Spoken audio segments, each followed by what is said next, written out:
case of Lisa Valdez.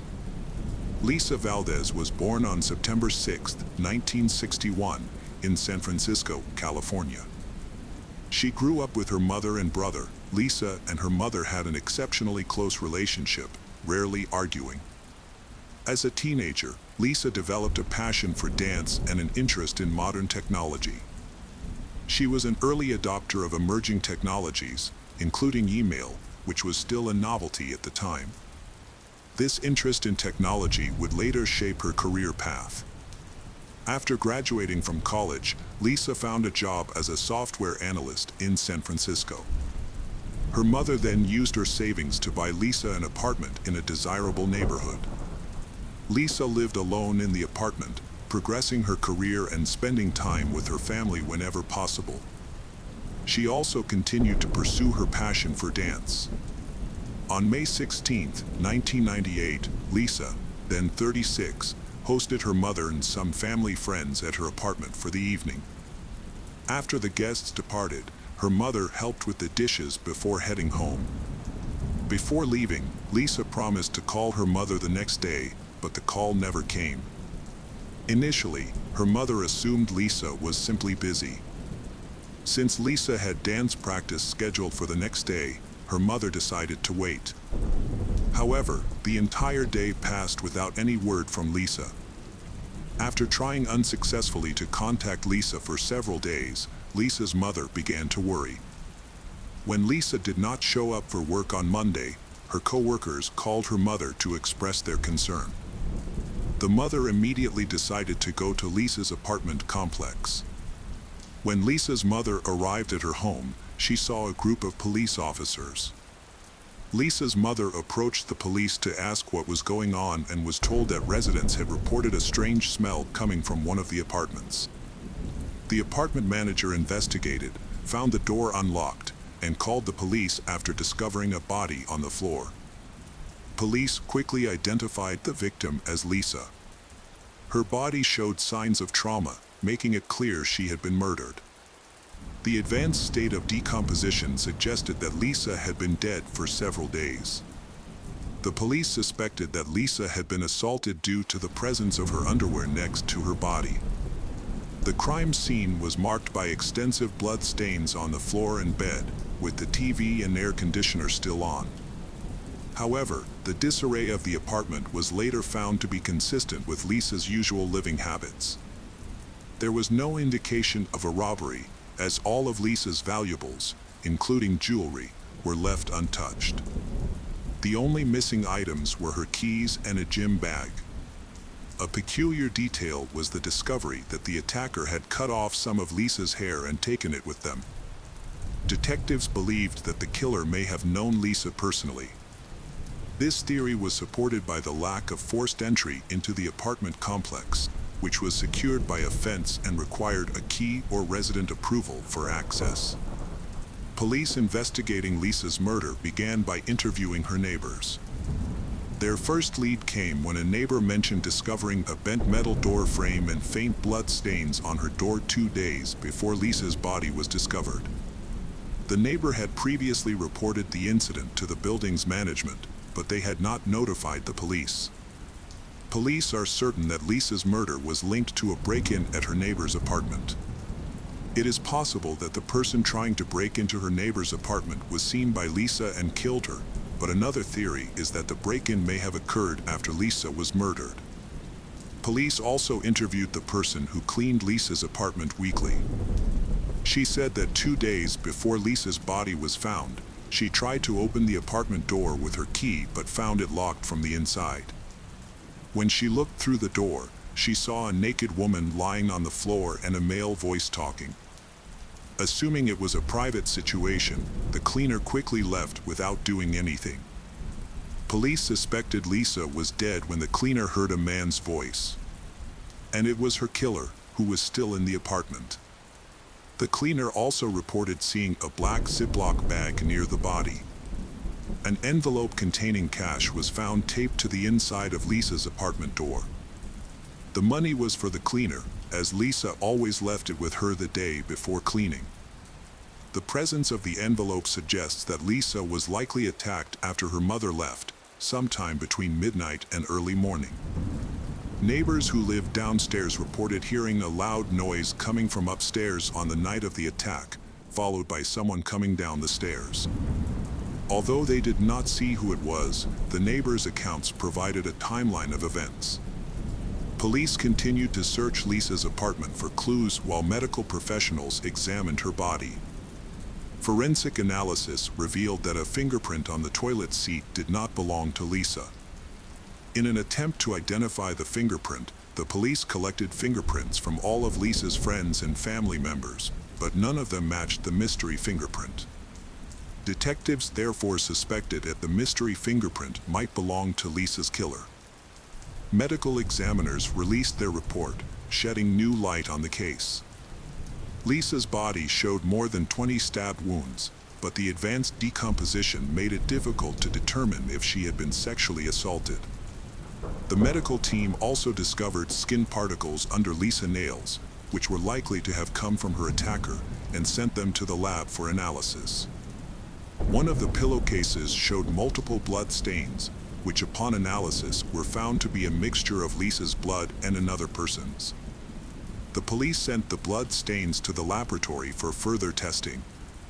Police believe the killer may have accidentally injured himself when stabbing Lisa. At the scene, they discovered 2 bandages from a first aid kit in the toilet, which the killer may have used to bandage his wound. Additionally, the killer may have left fingerprints on the toilet seat when discarding the bandages. DNA analysis revealed that the blood on the pillowcase belonged to a man whose DNA was not in the FBI database. Furthermore, the skin particles found under Lisa's fingernails and the blood on her knee were from the same person. Although the DNA did not match anyone in the database, detectives now had a DNA profile of the killer. The police compared the DNA evidence with samples from criminals in the area. They also began to scrutinize Lisa's acquaintances. Lisa's mother mentioned that Lisa had met a man named Albert Ketto and that they had planned to go on a date the day after the murder. However, Albert Ketto had canceled their plans just days before. Police brought Albert Ketto in for questioning and noticed a large cut on his hand.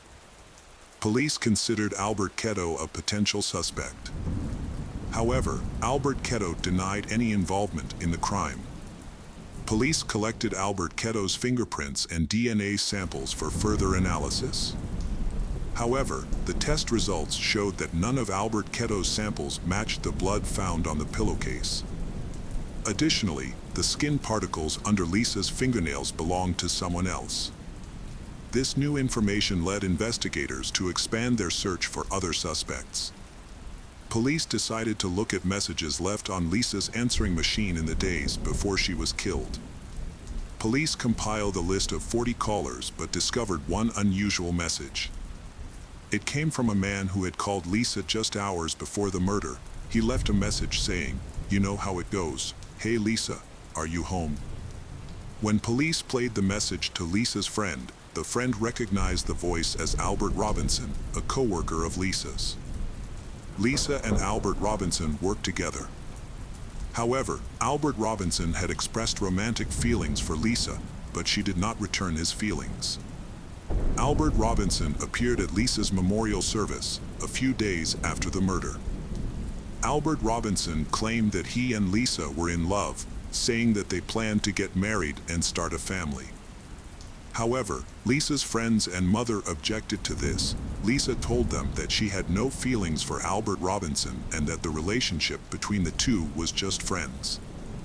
During questioning, Albert Robinson denied any involvement in Lisa's murder, claiming that he loved Lisa and would never hurt her. However, he refused to provide DNA and fingerprint samples to the police, which aroused suspicion and made him the prime suspect. Police obtained a search warrant for Albert Robinson's home, where they discovered something unusual.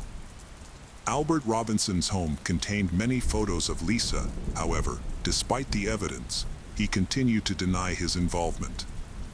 He cooperated by providing his fingerprints and DNA samples to the police. However, they were surprised when Albert Robinson's test results did not match the samples collected at Lisa's apartment.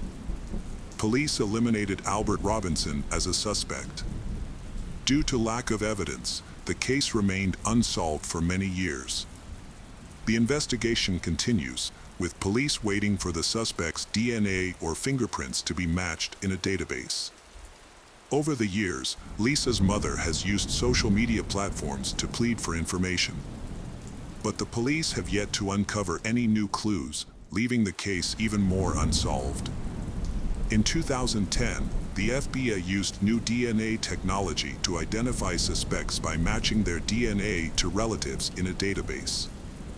This method was limited to close relatives. On September 2nd, police received a call from the FBI with the news. Although the FBI did not compare the DNA to possible relatives in the database, they did retest the original DNA sample as part of the process.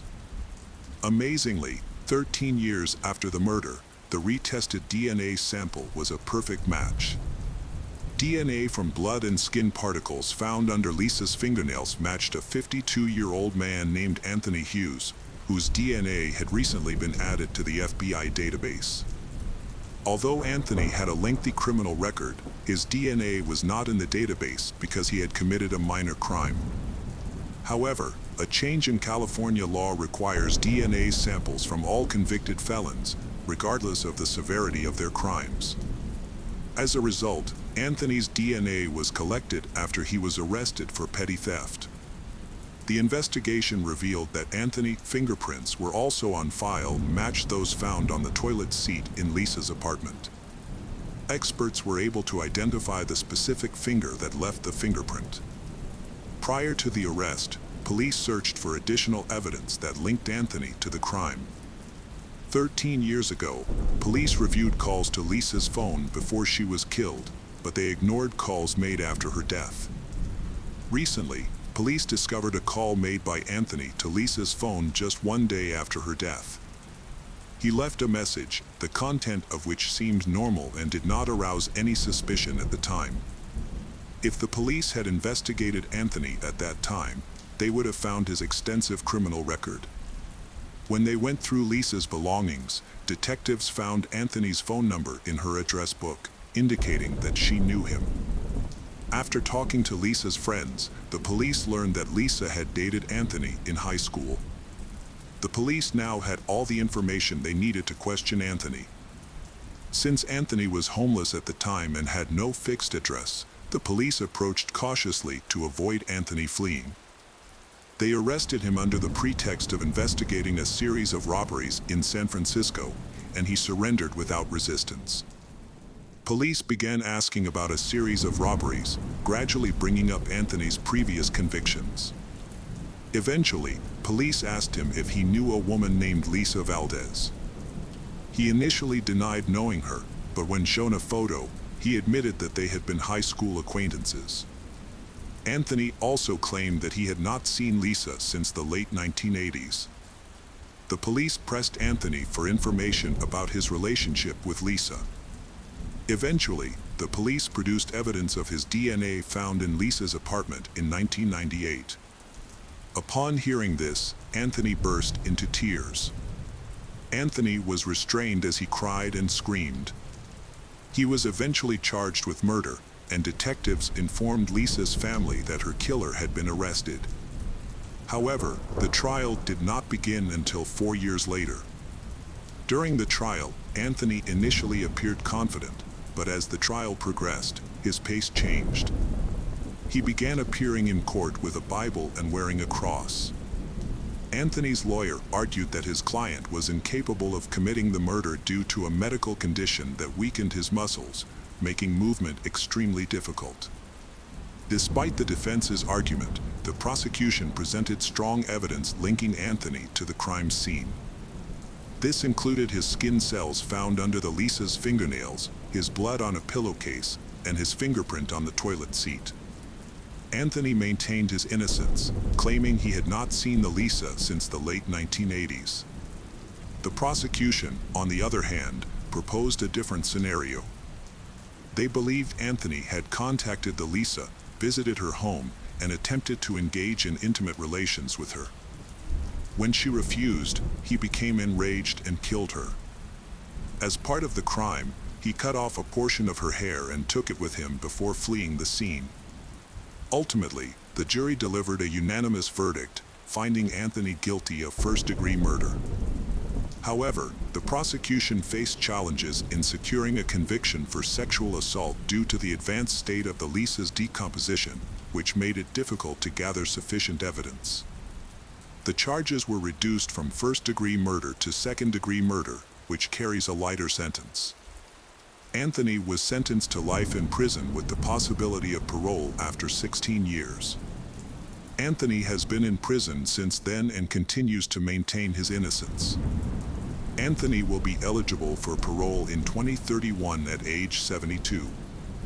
However, Anthony's chances of being paroled are slim, as parole boards typically view refusal to plead guilty as a lack of remorse. The case of Crystal Perry. Crystal Perry had been born on August 23, 1963, in Rumford, Maine, the youngest of 10 children. Her parents had faced significant difficulties providing for their large family, leading Crystal and her siblings to grow up independent. Crystal and her siblings had always wanted to build their own lives as soon as possible. They eventually moved to different cities and states in search of new opportunities. Crystal had met her future husband Tom in high school. Crystal and Tom married and initially moved to California, but Crystal soon discovered that life in the city was not right for her. After a year and a half, they decided to return to Maine, settling in the small town of Bridgeton, about an hour from Crystal's hometown of Rumford. Crystal found a job at a local shoe store, while Tom worked various odd jobs. Crystal and Tom's lives took a new turn when Crystal became pregnant and they welcomed daughter Sarah. Although Tom was initially excited to become a father, Sarah's arrival complicated Tom's relationship with Crystal. Tom began spending more and more time at a local bar, spending almost all of their limited income on alcohol. One time, he even took the money Crystal had saved to buy alcohol, leaving them with almost nothing. As Tom's drinking habits worsened, the family did not have enough money for basic needs, including food. Finally, Crystal decided to file for divorce. After the divorce, Tom occasionally saw Sarah, but he was largely absent from her life. The situation got worse when Tom got a new girlfriend and she started harassing Crystal. This girlfriend would call Crystal, make threats, come to her house, and cause provocations, all because she was upset with Crystal's past relationship with Tom. Crystal's fears for Sarah's safety grew and she became hesitant to let her daughter visit Tom, worried that Tom's new girlfriend might actually harm Sarah. Crystal moved in with her mother and worked hard to save enough money to buy her own house. After years of saving, she bought a small house near a peaceful lake on the outskirts of Bridgeton. Crystal was excited to provide a stable and loving environment for her daughter, Sarah. Crystal prioritized giving Sarah the attention and love she deserved. In their free time, Crystal and Sarah enjoyed spending quality time together, often watching movies or chatting with each other. One day was like any other day. Crystal went to work and Sarah went to school. They had their usual dinner together, and Crystal carried Sarah to bed. However, a few hours later, Sarah's peaceful night was broken by a loud scream that startled her. At first, she thought Crystal was arguing on the phone, but it quickly became clear that there was something much more serious going on with Crystal. Crystal had been screaming loudly in the kitchen, causing Sarah to fear that her mother was being attacked. The bedroom door had been slightly open, but the kitchen was out of sight. Stiff with fear, Sarah could not move or make a sound. As she listened, she heard footsteps approaching, making her think that the next attacker would come for her. Feeling scared, she quickly hid behind the bed. However, the footsteps stopped, and Sarah heard the sound of a kitchen drawer opening, followed by the clatter of someone rummaging through utensils. Crystal's screams continued, filled with pleas for mercy, until she was stabbed. With each stab, Crystal's voice grew weaker. Sarah realized she could do nothing and would likely be killed as well. After her mother's scream stopped, she left the room and went into the kitchen, where she witnessed a terrible scene. Her mother lay in a large pool of blood covering the floor. Confused, Sarah asked her neighbors for help and eventually found an Italian restaurant whose owner lived in an adjacent building. They opened the door for Sarah and called 911 to report the incident. The officers immediately went to their home. Upon arrival, officers witnessed a gruesome scene. The kitchen was covered in blood, including the floors, walls, and kitchen appliances. Crystal had died, and medical experts determined that Crystal had lost too much blood. Police found a handprint on the front door glass, possibly Sarah's. No other fingerprints were found, but there were many bloody shoe prints on the kitchen floor. Investigators took photos to determine the shoe size and model, assuming they belonged to the killer. A trail of blood led to Sarah's bedroom but suddenly stopped as if the killer had changed his mind. One particular detail caught the detective's attention. The killer had tried to wipe away some blood on the floor. With the blood stains spreading, this effort seemed futile. Further investigation revealed that some of the drops of blood on the floor were irregularly shaped, suggesting they had fallen from the knife. This led investigators to believe that drops of blood might have flown out of the knife during the attack.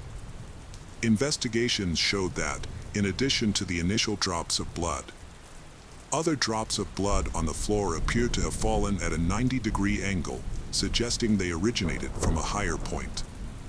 Detectives suspected these drops might belong to the perpetrator, who might have been injured during the crime. Further supporting this theory, the trail of blood drops led directly to a roll of tissue. This showed that the perpetrator used a tissue to stop the bleeding before hastily leaving the scene. Autopsy results showed that Crystal's body had suffered more than 50 stab wounds. The murder weapon, possibly a kitchen knife, was not found at the crime scene, suggesting the perpetrator might have brought it with him. An important detail revealed that the force used was so great that part of the knife broke and was stuck in Crystal's body. The investigation also found evidence of a previous sexual assault. As a result, medical experts were able to collect and analyze the perpetrator's semen along with the blood samples obtained, sending both for further laboratory testing. However, there was a problem. The local DNA laboratory was severely understaffed due to funding problems, leading to a significant backlog. As a result, detectives had to begin the investigation without forensic evidence, which would take at least 6 months to process. The investigation began by ruling out robbery as a motive because nothing was missing from the house. Furthermore, there were no signs of forced entry, so the police suspected that the victim had arbitrarily opened the door to let the perpetrator in. Since she was wearing pajamas, it was unlikely that she was expecting visitors. Detectives came up with 2 theories. Either the victim knew her killer, or someone she didn't know knocked on her door and convinced her to let them in under false pretenses. To pursue this lead, detectives turned their attention to the only witness, Sarah, who was undergoing a medical examination at the hospital. The police began questioning Sarah about the killer, and she explained that she had stayed in the bedroom until the incident was over. However, the police were a bit skeptical about her story. They asked her how she knew her mother had been attacked with a knife, and Sarah replied that it was obvious. Despite her reaction, detectives continued to pressure her, suspecting that she might have been withholding information and might have seen the perpetrator.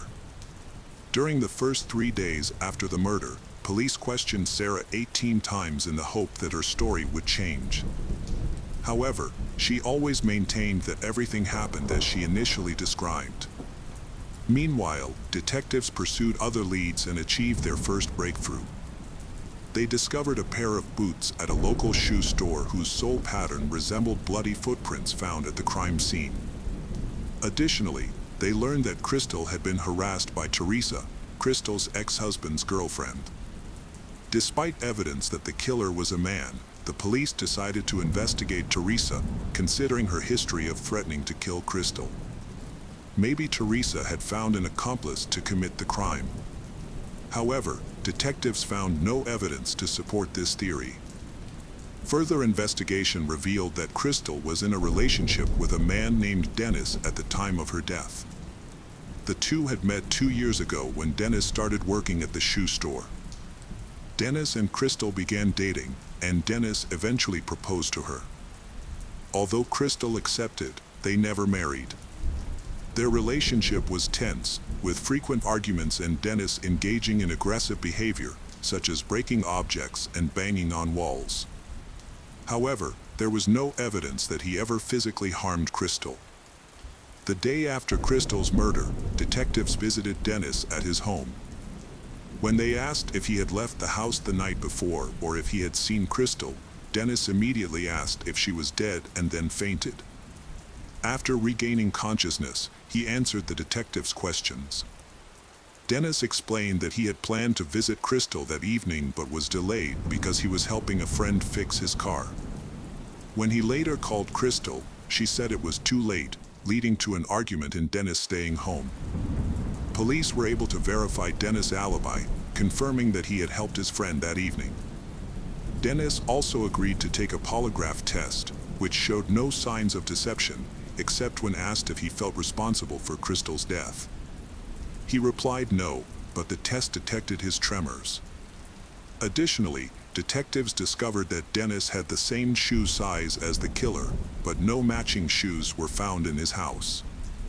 Dennis agreed to provide a DNA sample but made a special request. Dennis had made a special request to the detectives. If they decided to arrest him, he had asked them to enter his workplace through the back door, instead of the main entrance. He had explained that he did not want to disrupt the work environment or make noise in front of his colleagues because his boss had always treated him kindly. However, because he had continued to claim innocence, this request had raised suspicions. The police investigation had led to another important discovery. They had contacted Crystal's best friend, who lived in another town, and she had revealed that Crystal had confided in her just weeks before the murder. Crystal had expressed her fear towards Dennis, saying their arguments had escalated and had become more and more heated. Dennis' behavior had also become more and more aggressive, causing Crystal to consider ending their relationship. However, she had hesitated to do so because she was afraid of his reaction. Detectives had also interviewed one of Crystal's co-workers, but she had not provided any useful information during their conversation. However, as soon as the police had left, Dennis had gone to the person's workplace and had begun asking about her conversation with the detectives. The police investigation had continued despite the lack of evidence against the initial suspect, as DNA test results would have taken several months to process. Meanwhile, they had pursued other leads. A strange tip had led them to a local man named Donnie, who had allegedly bragged about killing Crystal while drunk at a party. However, when questioned, Donnie had claimed to have no memory of the party and had denied any involvement in the murder. The police investigation into Crystal's murder had had difficulty finding any concrete clues.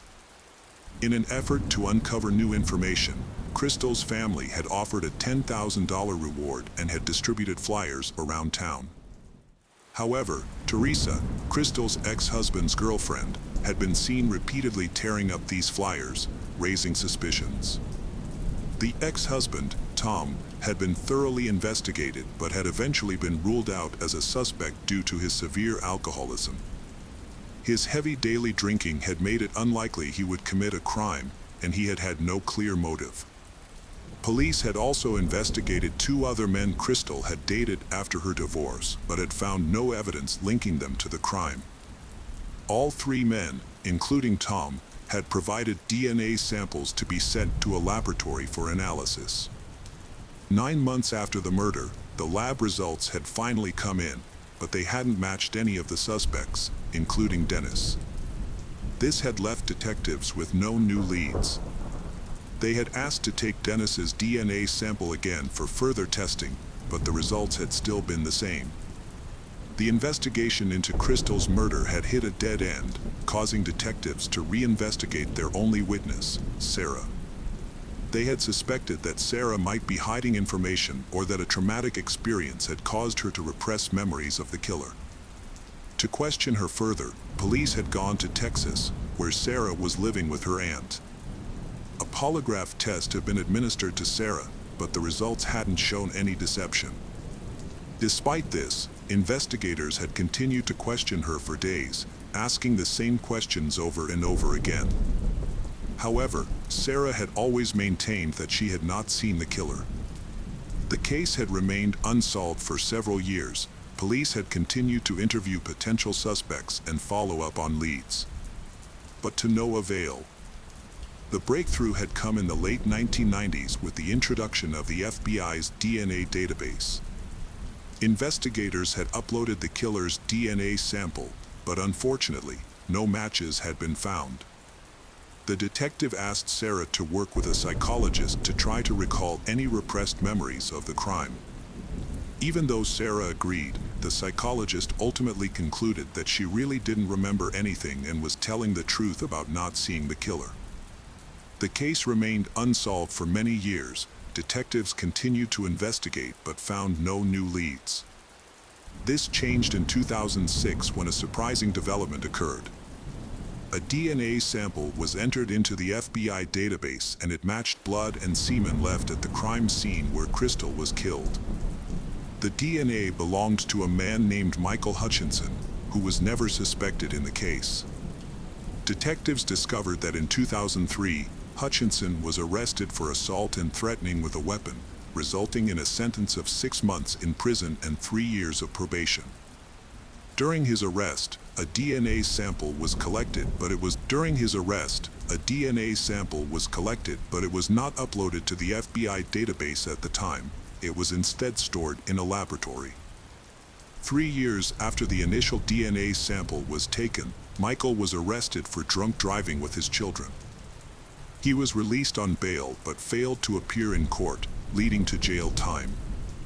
Ironically, Michael was arrested on the day of the wedding and put in a prison cell. His DNA sample was retrieved and quickly uploaded to the database. The detective contacted Sarah, informing her of the development, but asked her to keep the information confidential until formal charges were filed. When asked if she knew the suspect, Sarah replied that she did not. Given that Michael was already in custody, the detective carefully built the case to prevent any possibility of him evading punishment. Further investigation revealed that at the time of the murder, Michael lived in Bridgeton, just 2 miles from Crystal's residence. When he was 19, Michael lived near the Italian. During his arrest, a DNA sample was collected, but it was not uploaded to the FBI database at the time. It was instead stored in a laboratory. 3 years after the initial DNA sample was taken, Michael was arrested for drunk driving with his children. He was released on bail but failed to appear in court, leading to jail time. Ironically, Michael was arrested on the day of the wedding and put in a prison cell. His DNA sample was retrieved and quickly uploaded to the database. The detective contacted Sarah, informing her of the development, but asked her to keep the information confidential until formal charges were filed. When asked if she knew the suspect, Sarah replied that she did not. Given that Michael was already in custody, the detective carefully built the case to prevent any possibility of him evading punishment. Further investigation revealed that at the time of the murder, Michael lived in Bridgeton, just 2 miles from Crystal's residence. When he was 19, Michael lived near the Italian restaurant where Sarah called the police. He regularly drove to his mother's house, which was just a short distance from Crystal's, meaning he often passed by her residence. The detective discovered that Michael could have easily encountered Crystal multiple times before the murder. When questioned in prison, Michael insisted he was not involved in Crystal's murder and denied knowing her, despite the presence of his semen and blood on her body at the crime scene. The detective found his denial unconvincing. During the visit to the prison, the detective observed a noticeable scar on Michael's palm. This was very significant because it was likely that Crystal's killer injured his hand during the crime. While this alone would not have been enough evidence in court, combined with DNA evidence, it contributed to Michael's eventual murder charge. According to the prosecution, Michael, an illegal drug user, saw Crystal as he passed her house on the night of the murder. He decided to assault her, leading to her death. While Michael refused to confess, the available evidence clearly showed that he was responsible for the assault and murder of Crystal. During the trial, an explanation was found for the murderer's lack of fingerprints at the crime scene. It turned out that Michael's job as a bricklayer was the reason. Over time, the constant wear and tear on his hands had erased the patterns on his palms, making it impossible for him to leave fingerprints. Michael presented testimony about his timeline to defend himself. He claimed he had met Crystal at a bar and they had returned to her place to have consensual sex. However, his story became suspicious when he described a strange man wearing a black motorcycle jacket breaking into the house, knocking him unconscious, and killing Crystal. When Michael regained consciousness, he allegedly tried to fight off the attacker but had injured his hand. The attacker then fled, and Michael also left the crime scene without a reasonable explanation. Michael's story was very unconvincing.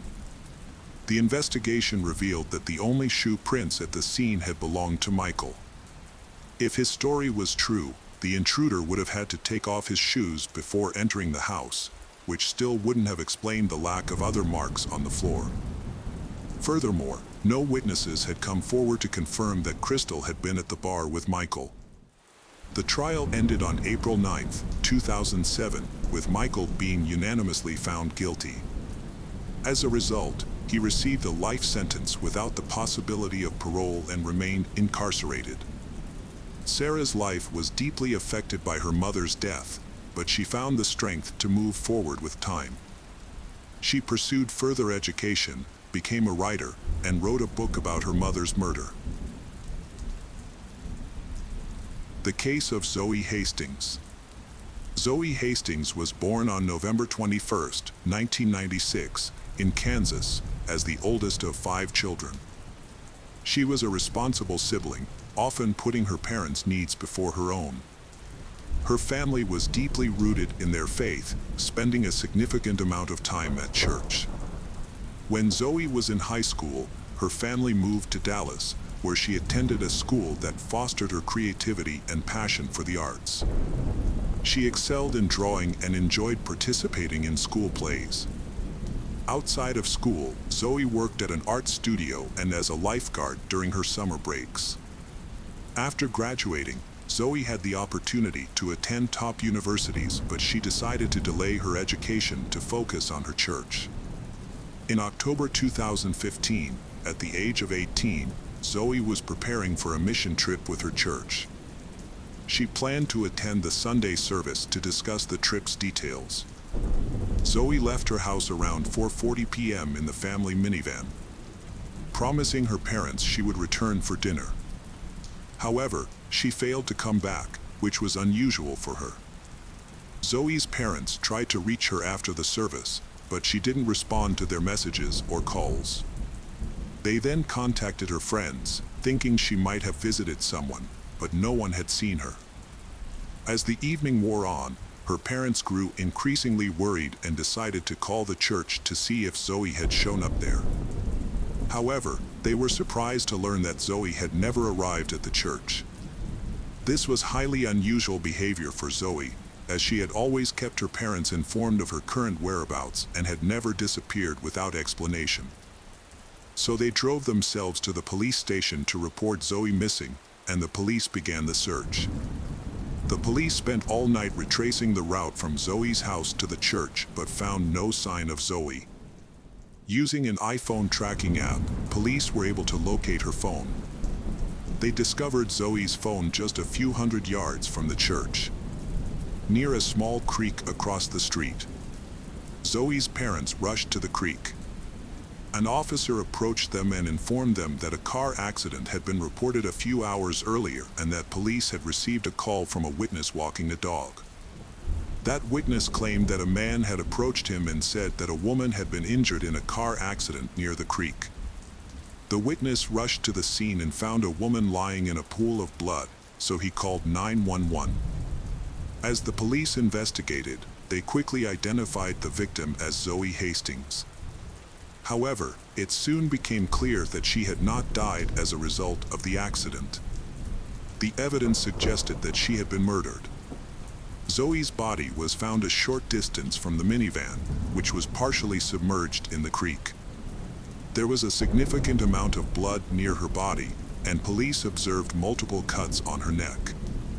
Her dress was pulled up, and her underwear was rolled down, leading detectives to suspect that the killer had likely assaulted and abused her.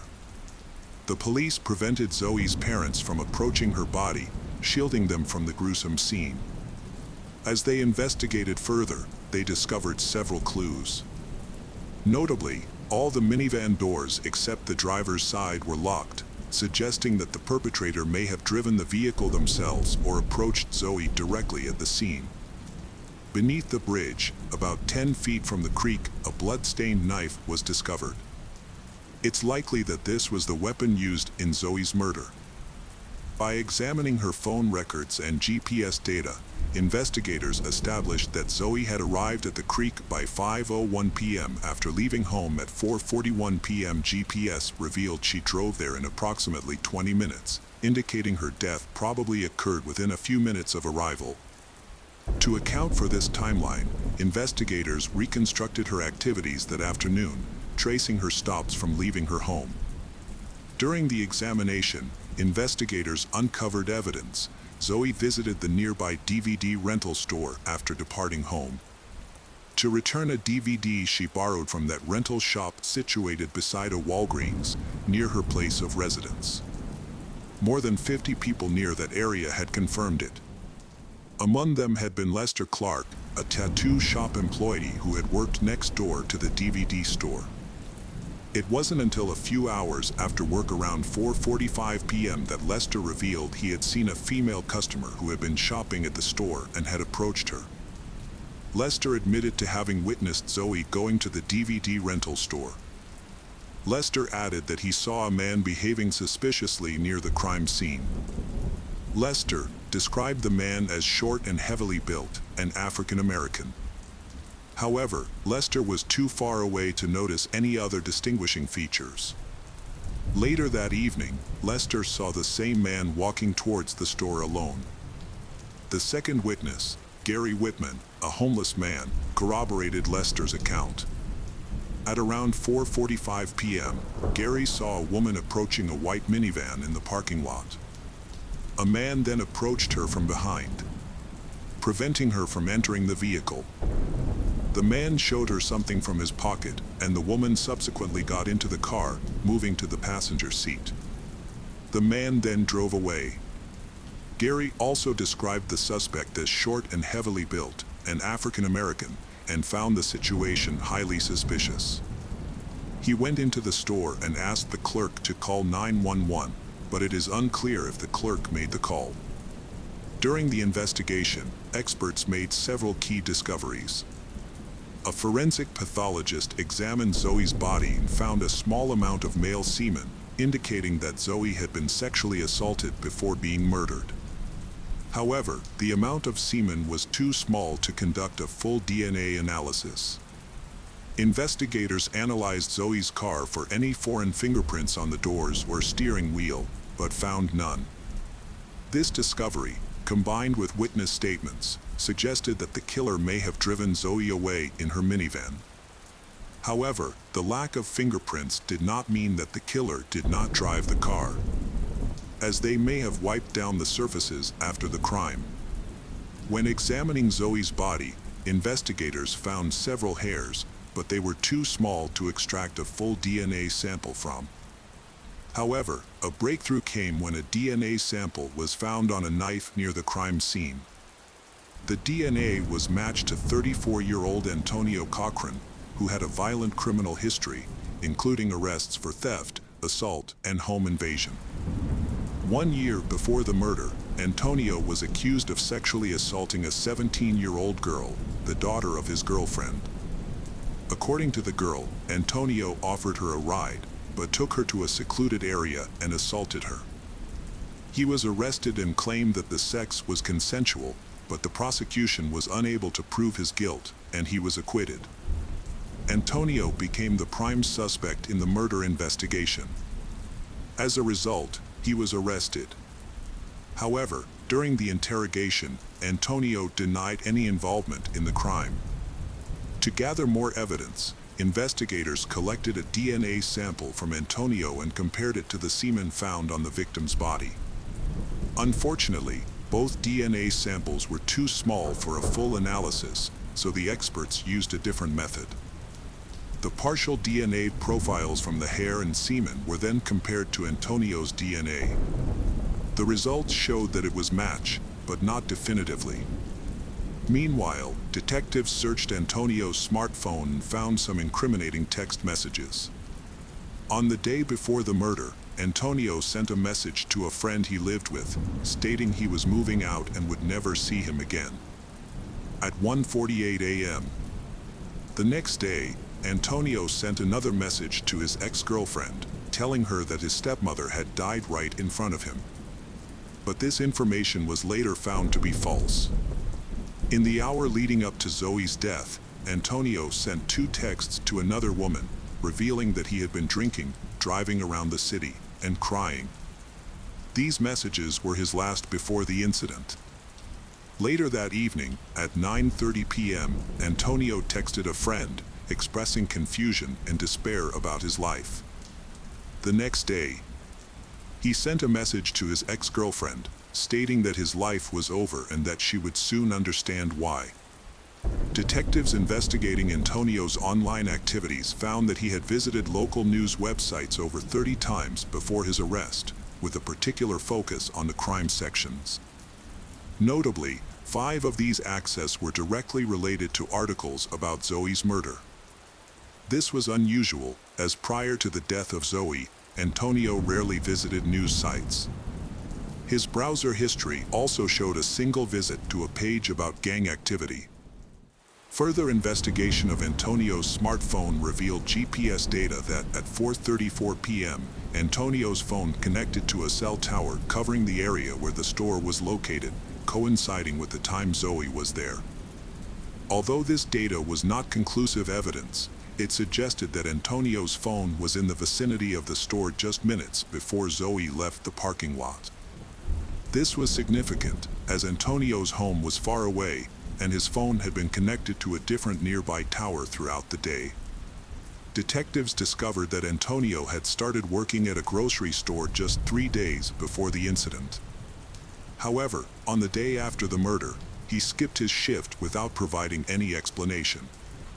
Despite the extensive circumstantial evidence against Antonio, the strongest evidence remained his DNA on the knife handle. Nevertheless, this evidence alone might not be enough for a conviction, as merely holding a knife does not prove involvement in the murder. It is possible that Antonio used the knife in a different context, and someone else could have used it to commit the crime. Since no other evidence was found, detectives decided to proceed with the case and take it to court.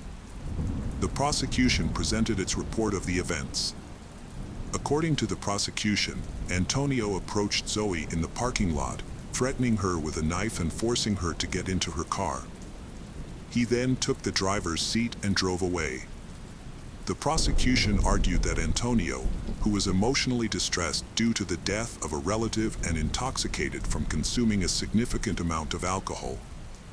The investigators' theory was that Antonio had intended to assault Zoe when he abducted her.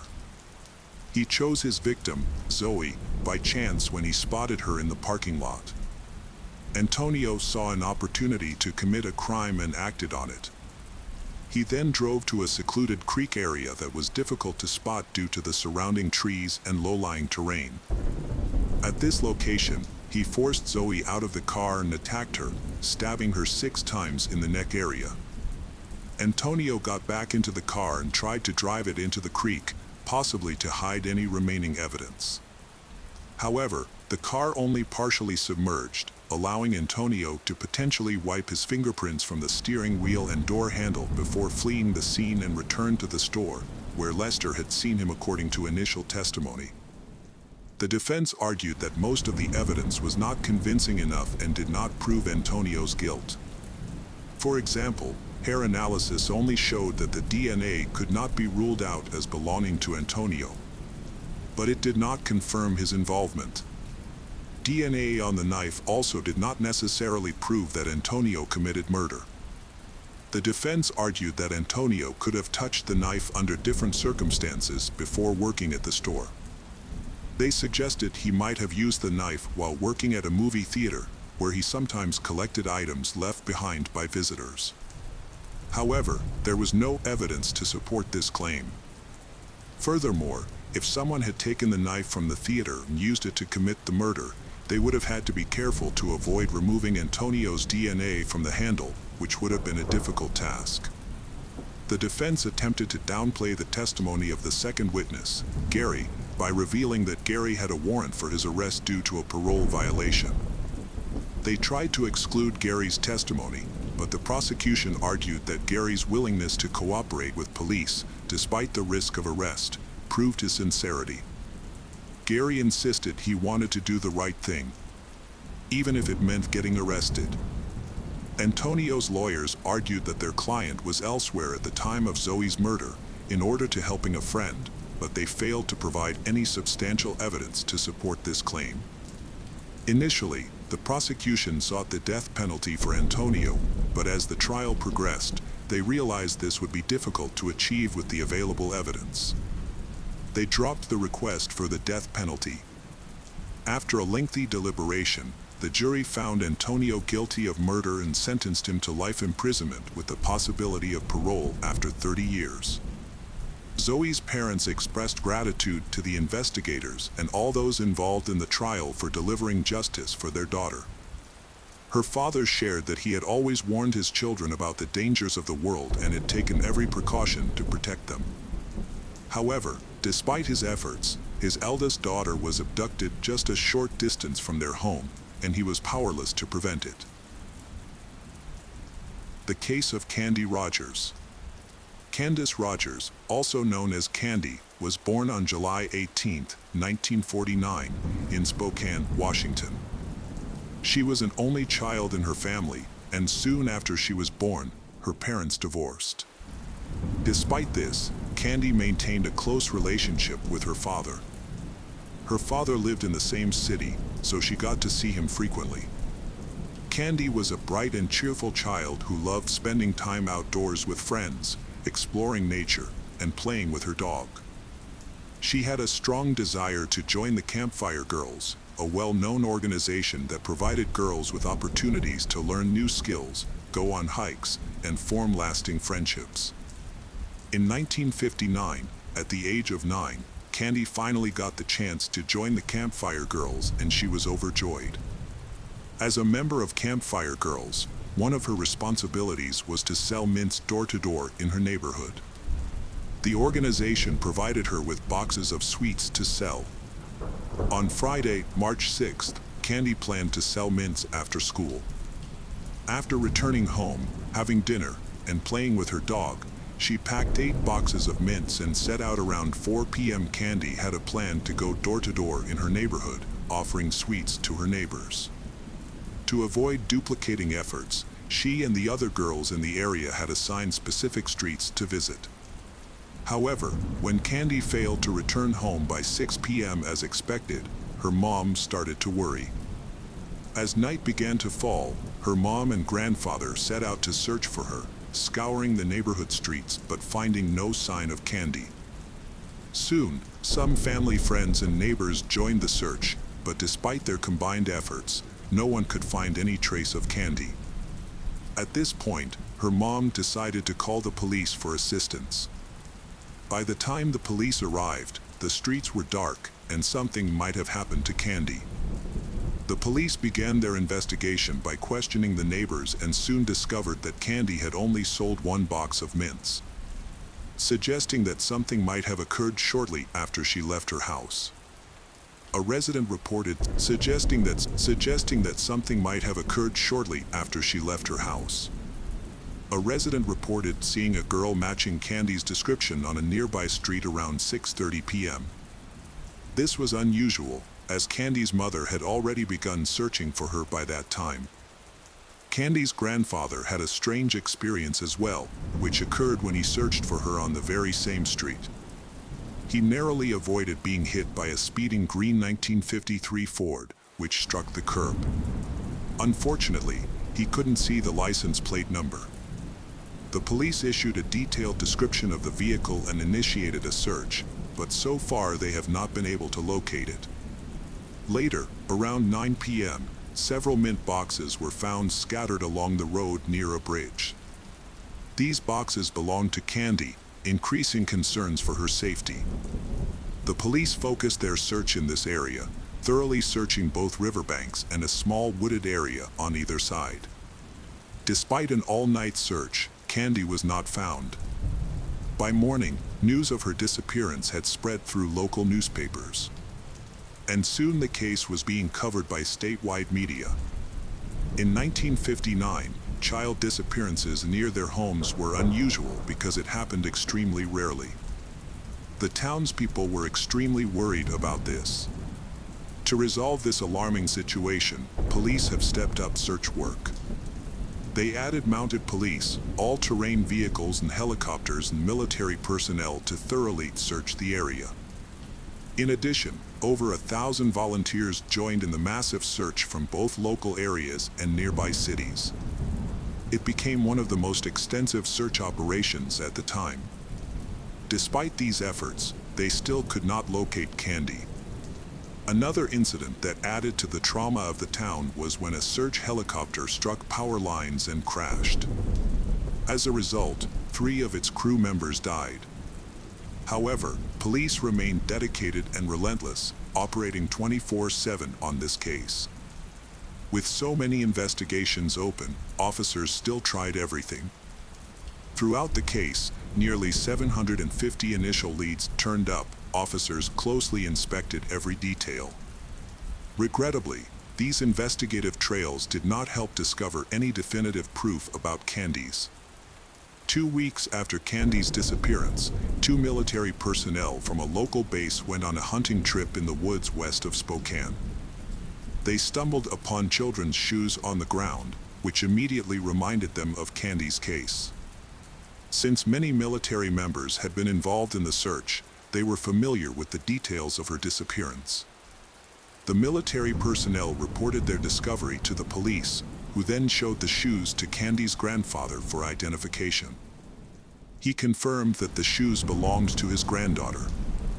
The police quickly launched a search operation in the woods. Within minutes, an officer spotted a foot protruding from the bushes and discovered Candy's body. She was found lying in the underbrush, covered with pine branches. A medical examination revealed the cause of death was strangulation, also found marks on Candy's hands and feet, indicating that she had been bound. Although no ropes were found near the body. Furthermore, the medical experts concluded that Candy had been sexually abused. During the investigation, the police found a green car seat cover near the crime scene. Additionally, a small purple stain was discovered on Candy's clothing, which smelled like grape-flavored chewing gum. However, the police were unable to establish any connection between the stain and the crime. The police searched for any possible clues to find the killer. They examined incoming tips and investigated hundreds of individuals, including neighbors, suspicious characters, and previously convicted criminals. Their attention eventually turned to a 50-year-old man named Alfred Braves. Alfred became a suspect due to unusual circumstances. He took his own life on the same day Candy's body was discovered, in his car, near where the mint boxes were found. He also lived close to Candy's home. When police found Alfred's body, they discovered a rope and woman's hair pins in his car. After searching Alfred's house, police found numerous newspapers about sexual crimes against women and girls. They also learned that several women had accused him of harassment, and his wife suspected him of Candy's murder. However, investigators were unable to find any evidence directly linking Alfred to Candy's murder. Despite their reluctance, detectives had to eliminate him from the suspect list, as they did not have enough evidence to prove his guilt. As a result, they began investigating other suspects. Several months after the murder, the police had compiled an extensive list of suspects, but despite their diligent efforts, the investigation has made no new progress. Later, the investigators turned their attention to a new suspect, a serial killer named Hugh Morse. Hugh was arrested in 1961 for a string of crimes, and two factors made him a person of interest in Candy's case. Firstly, he was known for constantly chewing grape-flavored gum, which was similar to a substance found on Candy's clothing. Additionally, Hugh had killed two women in Spokane just a few months after Candy's death. Hugh's history of violence was also a concern. His first arrest was for assaulting a woman, but he received no serious consequences, merely being discharged from the army, where he was serving at the time.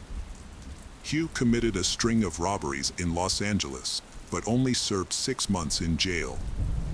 After his release, he lured two 8-year-old girls to a secluded area with the promise of ice cream and then sexually assaulted them. Despite being arrested again, he managed to avoid prison time. A medical commission evaluated him and deemed him a sexual psychopath, leading to his placement in a mental health facility. 2 years later, doctors believed he was cured and released him from the facility. Hugh then moved to Spokane, where he began spying on women through their windows. In November 1959, Hugh broke into the home of a 28-year-old woman, assaulted her, and ultimately killed her. 10 months later, he entered the residence of a 69-year-old woman and repeated the same violent actions. A month after that, he attacked another woman, stabbing her multiple times, but she survived the assault. Hugh continued to travel from city to city, committing numerous crimes, including attacking women and girls with a knife, sexually assaulting them, and killing 2 more victims. His crimes eventually caught the attention of the FBI, and he was added to the list of the country's 10 most wanted criminals. He was eventually captured and sentenced to multiple life terms in prison. While serving his sentence, Hugh attempted to take his own life, but was saved by the prison guards and continued to serve out his sentence. Detectives investigating Candy's case visited him in prison multiple times, but he consistently denied any involvement in the crime. A polygraph test was also administered, which suggested he was telling the truth. However, lie detector test results are not considered reliable because their accuracy is only relative. Despite the lack of evidence, but investigators initially considered Hugh a primary suspect. Due to his background and the fact that he lived in Spokane at the time of the murder. However, he continued to deny any involvement and police were unable to find any evidence to prove his involvement in the crime. The investigation then shifted focus to another suspect, 49-year-old Howard Barnett. He was arrested in February 1960 on suspicion of molesting a minor girl. Before taking his own life in his cell at the Spokane police station, Barnett wrote a cryptic message in his own blood on the wall, stating, "I have a sin before the Lord." Detectives then began investigating Barnett's potential involvement in the crime, but they were once again unable to find any evidence of his guilt.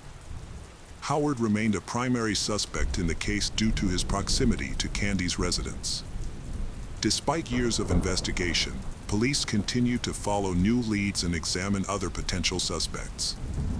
A woman eventually came forward claiming to have seen a green car following Candy on the day she disappeared. Police refocused on locating the vehicle, but this lead ultimately yielded no results. It was notable that the woman waited many years to share this information. The case was reopened at various times, but each time investigators reached a dead end. Throughout the investigation, police not only had to pursue new leads but also had to verify the validity of confessions. 13 people gave false confessions to the crime. However, none of them were able to provide specific details that only the actual killer would have known. Instead, they often repeated details previously reported in the media. High-profile cases often exhibit unexpected and surprising behaviors, such as false confessions. In the case of Candy's murder, numerous detectives worked on the case over time, but none were able to solve it. This crime stood out as one of the most prominent and mysterious in the city and state. Before the murder, parents felt safe letting their children play outside, but the case led many to reconsider their views on safety. Years later, in the early 2000s, the case was reopened, and a new detective decided to use modern technologies to re-examine the evidence. Fortunately, the police had carefully collected and preserved the evidence in 1959, including a sample of male semen on Candy's clothing. Despite being stored for decades, experts were able to re-examine the sample, although it extremely challenging due to its age. After a lengthy investigation, experts finally extracted a DNA profile from the evidence and uploaded it to the FBI database. However, a search of the database yielded no matches. Further cross-examination of the profile with numerous suspect samples also proved unsuccessful.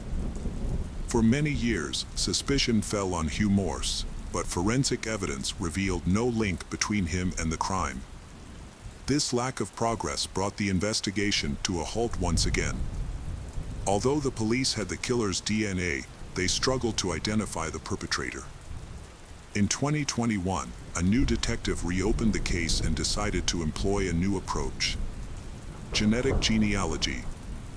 This innovative method had already solved numerous cold cases and offered hope for finally resolving the standing mystery surrounding Candy's murder. The detective reached out to multiple labs that specialized in this type of analysis, but was met with disappointment once again. To use this method, experts needed the original DNA sample, which was a challenge.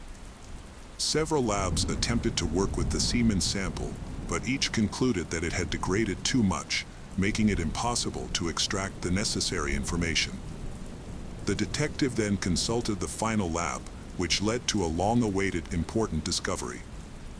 With the help of state-of-the-art tools, the experts were able to successfully analyze the sample and obtain the perpetrator's DNA profile. This profile is then uploaded to a genealogy database to begin searching for the DNA owner's relatives. After a thorough investigation involving thousands of individuals, researchers pinpointed one family as the likely source of the DNA sample. They discovered that the DNA probably belonged to one of 3 brothers, all of whom had passed away. However, the team found that one brother had a daughter, and the police reached out to her for assistance. The daughter was shocked by the possibility that her father might be the killer, but she immediately agreed to help. She provided a DNA sample, proving that she was closely related to the person whose semen was found on Candy's clothing. With this new information, detectives obtained a court order to exhume her father's remains. A DNA profile extracted from the remains revealed a complete match with the DNA found on Candy's clothing, identifying the killer as John Hoff, 62 years after the crime. Hoff had never been a suspect despite hundreds of others being investigated over the years. Detectives investigating Hoff's biography uncovered his involvement in multiple crimes. At the time of Candy's murder, Hoff was 20 years old and lived close to her house, less than a mile away. He was also a soldier in the army, stationed at a nearby base where Candy's body was found.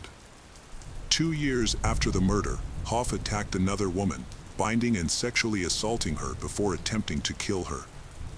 However, the woman survived the attack. Following his arrest, Hoff received a 6-month prison sentence and was dishonorably discharged from the army. After his release, Hoff started a family, having 2 sons and 2 daughters, and he living an ordinary life. He changed jobs several times and at one point, suffered a severe chemical burn to his face while working at a food packaging plant, leaving a scar to his face. Hoff's life ended in June 1970, 11 years after Candy's murder, when he took his own life without leaving a note.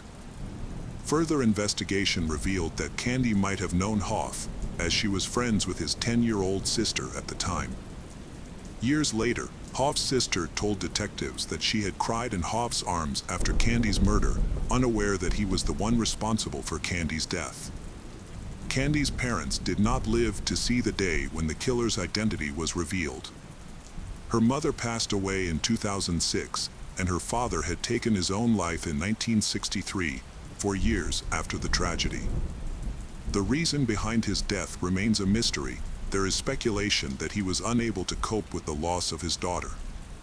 Despite this, the case was eventually solved, marking one of the longest investigations in history, spanning over 62 years and involving multiple detectives across different generations.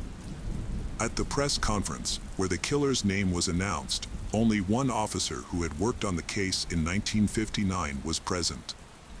He expressed gratitude for having lived long enough to learn the truth. Hoff's daughter initially struggled to accept that her father had committed such a horrific crime. However, she eventually came to terms with the fact, referring to her father as a monster who took an innocent life. She expressed regret that he was not held accountable during his lifetime. A chilling coincidence is that Hoff took his own life when his daughter was 9 years old. The same age as Candy was when she was killed. The case of Lisa Holm. Lisa Holm was born on February 7, 1998, in the small Swedish town of Hu, where she grew up in a peaceful environment with her parents and older sister. Lisa was a kind, positive, and determined individual with a strong personality. She had already made up her mind to study architecture in Australia before completing her education. Lisa's love for travel was sparked by numerous trips with her parents to various countries, which also instilled in her a sense of independence from her teenage years. To earn her own money, she took on part-time jobs. In the summer of 2015, at the age of 17, Lisa landed her first job at a cafe located about 40 minutes from her home. Initially, her parents drove her to work, but soon her father gifted her a scooter. The scooter was a welcome gift, allowing her to commute to work independently. However, for the first few weeks, her father accompanied to ensure her safety, as she had limited experience driving on the roads. Lisa only works on weekends and her father always takes her to and from the cafe home. However, on June 7th, her father decided to let her drive herself. On that particular day, her parents visited her at work during lunch, when the cafe was very busy. They had a quick snack together before returning home. Later that day, at 6:23, Lisa sent her father a text saying she was leaving work. 3 minutes later, he received a call from her, but there was no answer when he picked up. He heard a soft voice over the phone, and the sound of a car door closing, leading him to believe that Lisa had accidentally dialed his number while talking to a coworker. Despite calling out her name several times, he got no response and eventually ended the call, expecting her to arrive home soon. However, as the minutes ticked by, Lisa failed to show up, causing her parents to grow increasingly worried. It was her first time driving the scooter alone, and her father was deeply concerned for her safety. He attempted to call her multiple times, but her phone was turned off. After a few more minutes of waiting, Lisa's father decided to drive along the route she would have taken, hoping to meet her along the way. He drove slowly, scanning the road for any sign of her, fearing she might have been in an accident. Despite his efforts, there was no sign of Lisa. The man arrived at the cafe where his daughter Lisa worked, but she wasn't there. However, her scooter was parked outside, which initially calmed his nerves. But upon closer inspection, he noticed her scooter keys were still in the ignition and her helmet was hanging from the handle. This discovery raised his concerns, as Lisa would never leave her scooter unattended. Around the same time, Lisa's mother contacted the cafe owner, hoping to get some information about her daughter's whereabouts. The cafe owner claimed to be unaware of Lisa's location and explained that she had spoken to her employees earlier, who said they were closing the cafe. The cafe owner then drove to the cafe and met up with Lisa's father. Together, they began searching the cafe and its surroundings. The cafe owner also enlisted the help of 4 friends who lived nearby.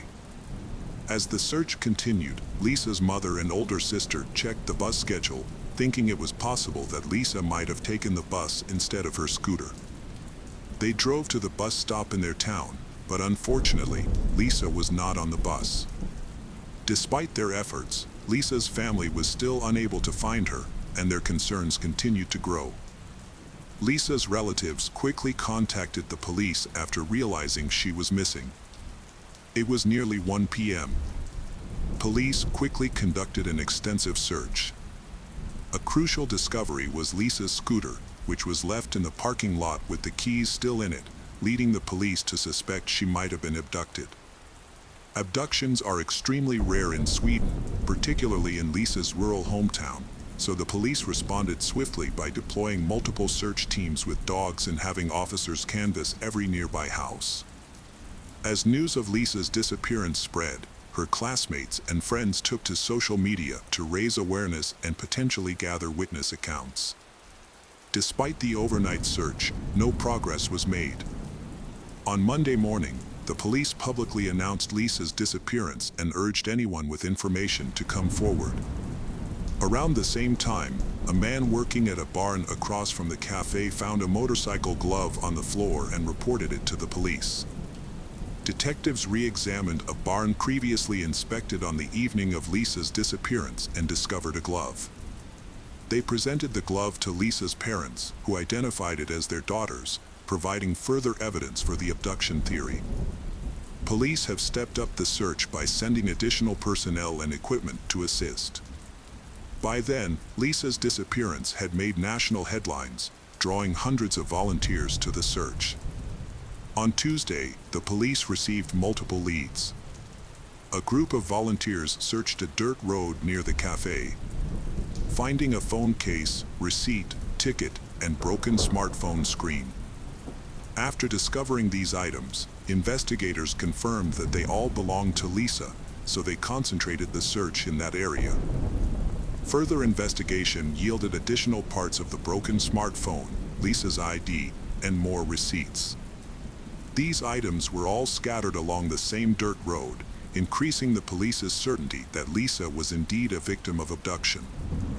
The search for Lisa quickly gained a large amount of attention and support, with the number of people involved growing significantly each day. This case became the main news story in Sweden. Hundreds of volunteers from across the country flocked to participate in the search. A group of local volunteers specializing in finding missing people also participated in the search for Lisa. This made Lisa's search operation the largest in Sweden's modern history, with over 1,000 people involved. The police received numerous calls with potential leads. A woman reported a suspicious incident while she was jogging the day before Lisa went missing. A man standing next to his car stopped her on the road and asked for directions to an unfamiliar city in English. When she tried to help him using Google Maps, the man asked her to get into his car to show the route on his navigator. The woman found this request suspicious and refused, continuing her jog instead. The woman shared a crucial detail with the police. She believed she had seen the man before, among the workers repairing a barn across the road from the cafe where Lisa was last seen. On the day Lisa went missing, her co-workers noticed something unusual. A witness saw 2 men standing across the road from the cafe, stared at the shop.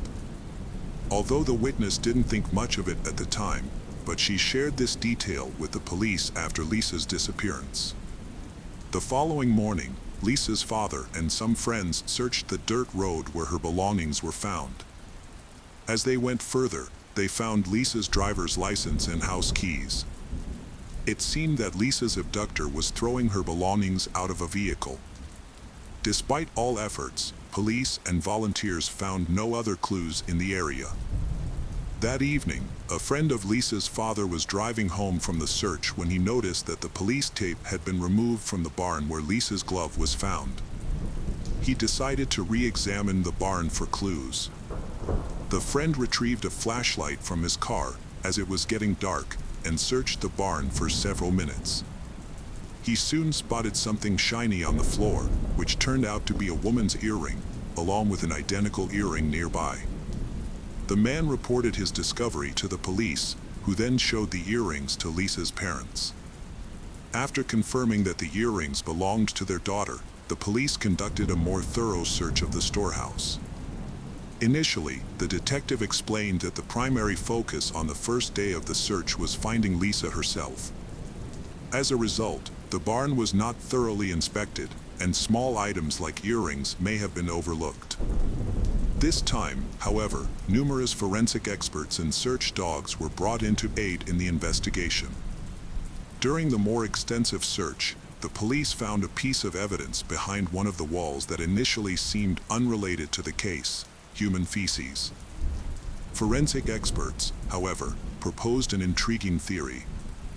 According to them, in the aftermath of committing severe crimes, the perpetrator's body often releases a significant amount of adrenaline, sometimes leading to a sudden and uncontrollable urge to defecate. It's not uncommon for perpetrators to lose control of their bodily functions due to adrenaline during a crime.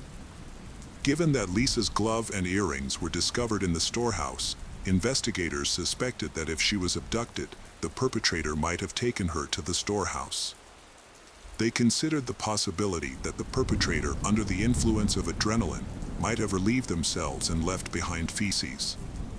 These feces were subsequently sent for DNA analysis. On Friday, the search area was expanded, and volunteers searched a farm approximately 2 miles from the cafe. The farm consisted of several large buildings with many employees, and the search team decided to inspect each one.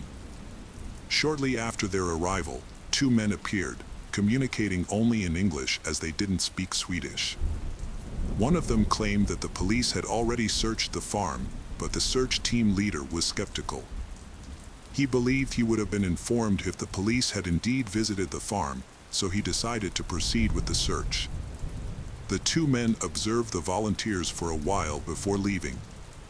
About an hour later, the search team discovered a pile of branches behind the cowshed. Upon closer inspection, they found a motorcycle helmet, jacket, and headphones hidden underneath. The police swiftly arrived at the scene and confirmed that the items found were indeed Lisa's. To gather more evidence, forensic experts were dispatched to the farm for a thorough investigation. Detectives also investigated the story about 2 suspicious men who attempted to deter volunteers from searching the farm. During their inquiry, the police revisited a report from a woman who encountered an English-speaking man while jogging. The police had a potential suspect in mind. In the early stages of the search, they had visited nearby houses, includes a house where 2 Lithuanian brothers live with their wives. What caught the police's attention was that these 3 individuals did not speak Swedish and communicated in English, making them the only people in the area who did not speak the local language. Additionally, the police had other indirect reasons to suspect them. The brothers worked at a barn near the cafe and the farm where Lisa's helmet was found, indicating they were familiar with these locations. Furthermore, the dirt road where Lisa's belongings were discovered led directly to their house. The police decided to question the 3 individuals since they were the prime suspects. Meanwhile, forensic experts and volunteers arrived at the farm to continue their inspection. Their attention was drawn to an old, neglected trailer surrounded by tall grass, which seemed abandoned for years. However, the flattened grass near the door suggested recent activity. Trapped grass under the door also indicated it had been opened recently. Upon opening the door, the forensic experts were met with a strong smell of decay. Inside, they found a changing room with multiple clothing lockers. All are locked except one. This led them to suspect that Lisa's body might be inside one of the locked lockers. However, They eventually found Lisa's body in an unlocked closet, hidden behind a pile of old clothes and rags. Despite the small space, the perpetrator managed to fit Lisa inside. A rope was around her neck, and her head was covered with a large amount of tape. Her pants were pulled down, and her shirt was pulled up. Medical experts concluded that Lisa's cause of death was strangulation, with no evidence of sexual assault. Her clothing was sent to the lab for further examination. As news of her body's discovery spread rapidly across the country, the case had already been making headlines in Sweden. The brutality of Lisa's murder shocked the entire nation, as such crimes were extremely rare in Sweden. A strange and disturbing discovery was made on YouTube the same day her body was discovered. A video titled 13, featuring a countdown timer, had been posted 13 days before the murder. What makes this video scarier is that it was uploaded to a channel called Lisa Home. News of the video spread quickly through the media, leaving many people stunned by the series of coincidences. Some speculated that the murder had been predicted, but it was later revealed that the channel name and video title had been changed after Lisa's body was discovered, explaining the eerie coincidence. This has raised concerns that this could be a joke or an attempt to create another conspiracy theory. Meanwhile, the police worked day and night tirelessly to catch Lisa's murderer and solve the case as quickly as possible. At the time of the discovery, investigators had already questioned two brothers and a woman, all of whom denied any involvement in the murder. The three individuals claimed to have been at home at the time of the abduction, providing alibis for one another. According to their accounts, the older brother, Narigis, was asleep in his room while his wife was preparing dinner, and the younger brother was using the computer. Narigis also stated that around 8 p.m., he woke up and went to a gas station to buy pizza and cigarettes. The police were skeptical of their alibis, as it was possible that the three were covering for each other. DNA samples were collected, but initially, no evidence directly linked any of them to the murder. However, this was short-lived. Forensic experts were working diligently in the storehouse and on the farm, utilizing all available resources, and soon their efforts paid off. In the storehouse, a small office-like room was discovered with a large window overlooking the cafe. Upon investigation, experts found 15 semen stains on the walls and floor near the window, suggesting someone had been standing there, watching the cafe employees, including Lisa, and engaging in self-gratification. The semen samples were sent to the lab for analysis, and DNA profiles were quickly extracted. All 15 samples matched the DNA of 35-year-old Narigis. Additionally, the feces found in the storehouse also belonged to him. In the adjacent room, previously used for storing cow's milk, forensic experts noticed a pipe about 2 feet above the floor with a thick layer of dust, except for a small strip. The size of this strip matched the rope used to strangle Lisa. Blood was also found on the pipe, and DNA analysis confirmed it belonged to Narigis. On the floor beneath the pipe, a piece of the same rope was discovered. Experts analyzed it and found 2 DNA profiles, Lisa's and Narigis's. This discovery was an important clue for the police. This indicates that the rope used to kill Lisa was related to Narigis. A crucial piece of evidence was discovered in the room where Lisa's body was found, a hair belonging to her. Further investigation revealed DNA traces from Narigis on Lisa's jacket, leading the police to believe she was killed in that location. Police have been studying the evidence and using it to piece together what might have happened. Narigis had been watching the cafe for some time and waited for an opportunity to strike. When Lisa was alone in the parking lot, he approached her, possibly asking for directions or using another tactic to gain her trust. He may have then asked her to get into his car to enter the route into the GPS system. Given Lisa's kind nature and willingness to help others, it's likely she agreed to help him. Once she was in the car, Narigis taped her mouth shut and drove her to the storehouse. There, he bound her with a rope. According to medical experts, the killer's adrenaline rush at the scene may have caused him to lose control of his bodily functions, resulting in defecation on the floor. After Lisa's death, the perpetrator placed her body in the car and drove to the farm, discarding her belongings along the way. He then hid her body in the trailer locker, covering it with old clothes. The entire ordeal, from abduction to hiding the body, took the perpetrator less than an hour. Narigis maintains his innocence despite mounting evidence against him. His wife and younger brother were released due to lack of evidence and promptly returned to their home country, Lithuania. The trial preparations were intense, with Narigis claiming his DNA was found at the crime scene because he had worked in the storehouse for a long time. He also provided an alibi, which was corroborated by his wife and brother, although their credibility was questionable.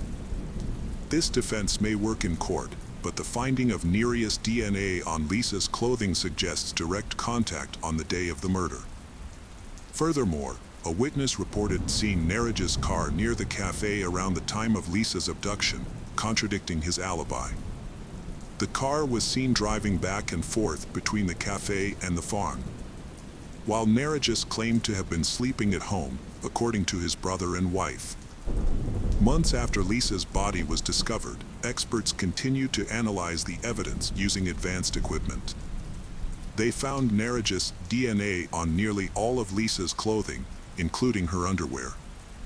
Given the high-profile nature of the case, investigators sought additional clues to solidify the evidence against Narigis. As part of their investigation, they traveled to Lithuania to re-question Narigis' wife and brother. Narigis' wife maintained her initial alibi, claiming he was at home between 6 o'clock and 8 p.m. However, when detectives spoke with Narigis' younger brother, they finally obtained the information they needed. After being presented with the evidence against Narigis and the details of the crime, the younger brother revealed that Narigis was not at home that evening. According to the younger brother, Narigis returned around 7:30 p.m., covered in dirt, and immediately washed his clothes. When the police began questioning the residents and approached their house, Narigis instructed his brother to tell police he was home at the time of the crime. Narigis later explained that he was afraid of being wrongly accused due to his immigrant status and lack of alibi during the abduction. The younger brother initially believed Narigis innocent, but after learning about the evidence, he realized this wasn't true. A month after murder, a large crowd attended Lisa's funeral, far exceeding the church's capacity of 130 people. To accommodate the mourners, organizers set up benches and large screens outside, allowing everyone to watch the ceremony. 4 months later, the trial began.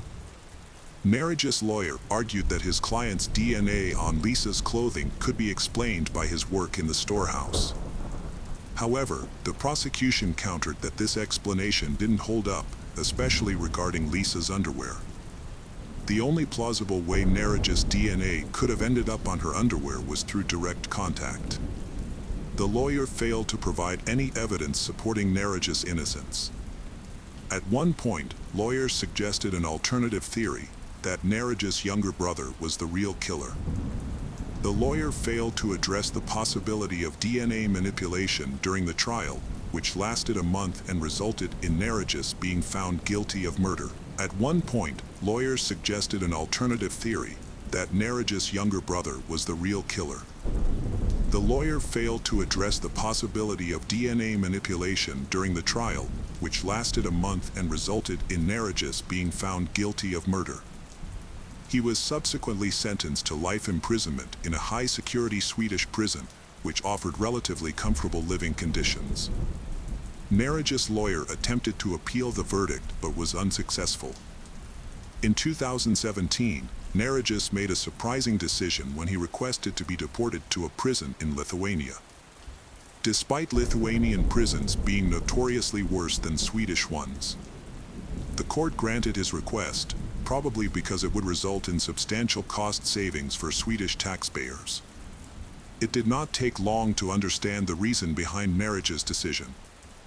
He appealed to the Lithuanian court and successfully had his sentence reduced from life to 15 years. However, this victory was short-lived, as the court later overturned the decision, reinstating his life sentence. Unfortunately for Neregis, he was now stuck in a Lithuanian prison, with no chance of returning to the more comfortable Swedish prison. In August 2022, 5 years after his initial imprisonment, Neregis has been transferred to another prison in Lithuania, where he encountered another life-threatening situation. During a block transfer, an inmate attacked Neregis with a shank, causing severe injuries that ultimately led to his death on the way to the hospital. Regarding Neregis' wife, the question of her involvement in the crime remains unclear. Although police believe it is highly unlikely that she was directly involved in the abduction or murder, they do not rule out the possibility that she may have been aware of her husband's actions and provided a false alibi to help him. If she had been directly involved, experts would have likely found her DNA on Lisa's clothing or belongings. Additionally, Neregis' younger brother has raised suspicions. Cafe employees reported seeing 2 men, likely Neregis and his younger brother, standing near the barn and watching the employees. However, the younger brother's DNA was not found in the barn or on Lisa's clothing, making his involvement in the murder unlikely. It is possible that the brothers were indeed observing the employees and discussing inappropriate topics, but only Neregis ultimately committed the crime. The case of Angie Hausman. Angie Hausman was born on February 18, 1984, in St. Louis, Missouri. Her father had left the family before her birth, and as a result, she never had the opportunity to know him. When Angie was 1 year old, her mother married a man named Ronald, and they had a son together. Angie got along well with her stepfather and was very close to her younger brother. Angie was a friendly and outgoing child who easily made friends with those around her. She lived with her family in a quiet suburban area of St. Louis. In 1993, at the age of 9, Angie attended the 4th grade at a local elementary school, which was just over a mile from her home.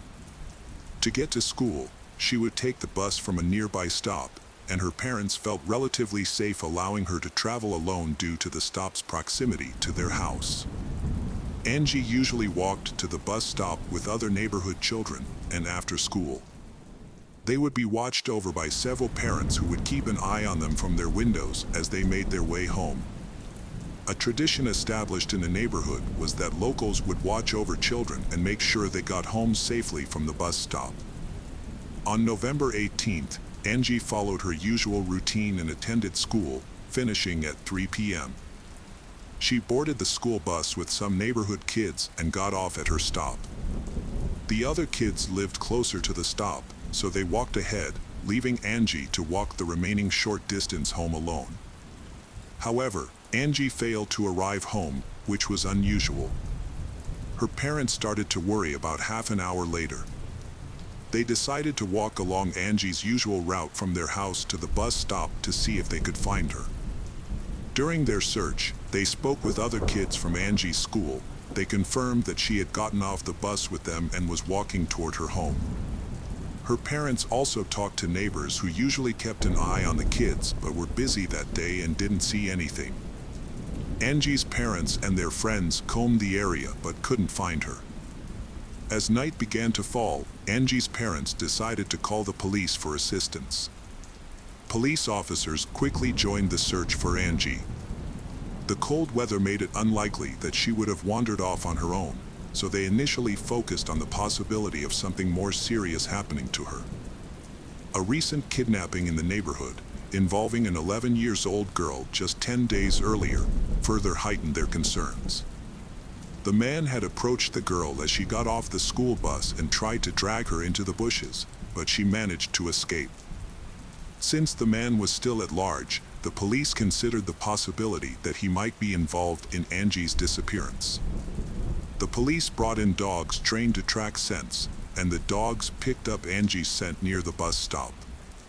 The dogs followed the scent for about half the distance to Angie's house, but then lost it.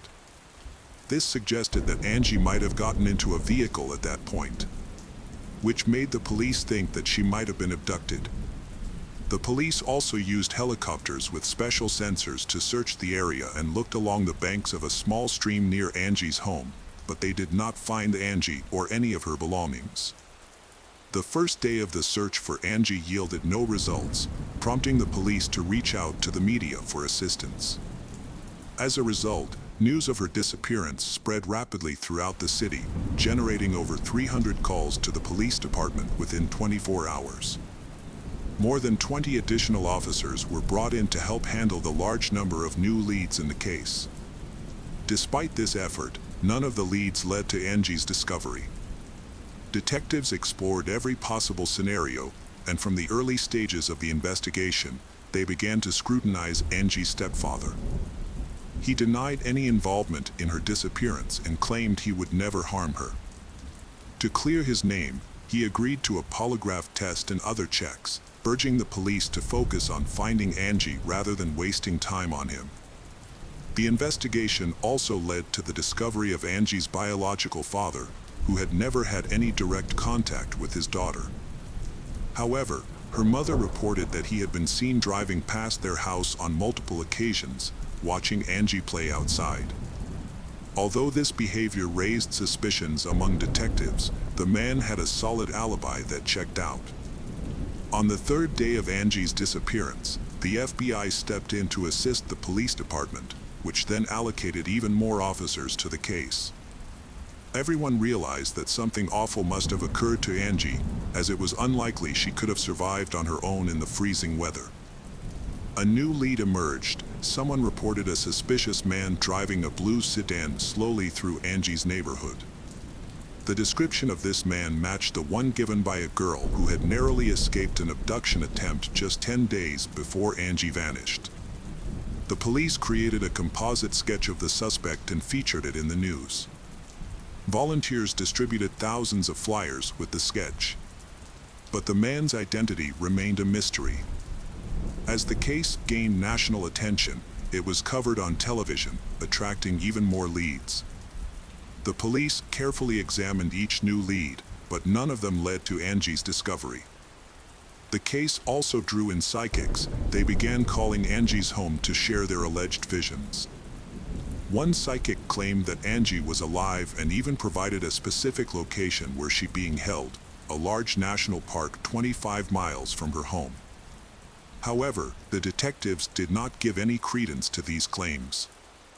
A reward of $10,000 was offered to anyone who could provide information about Angie's disappearance, which led to a large number of tips being submitted.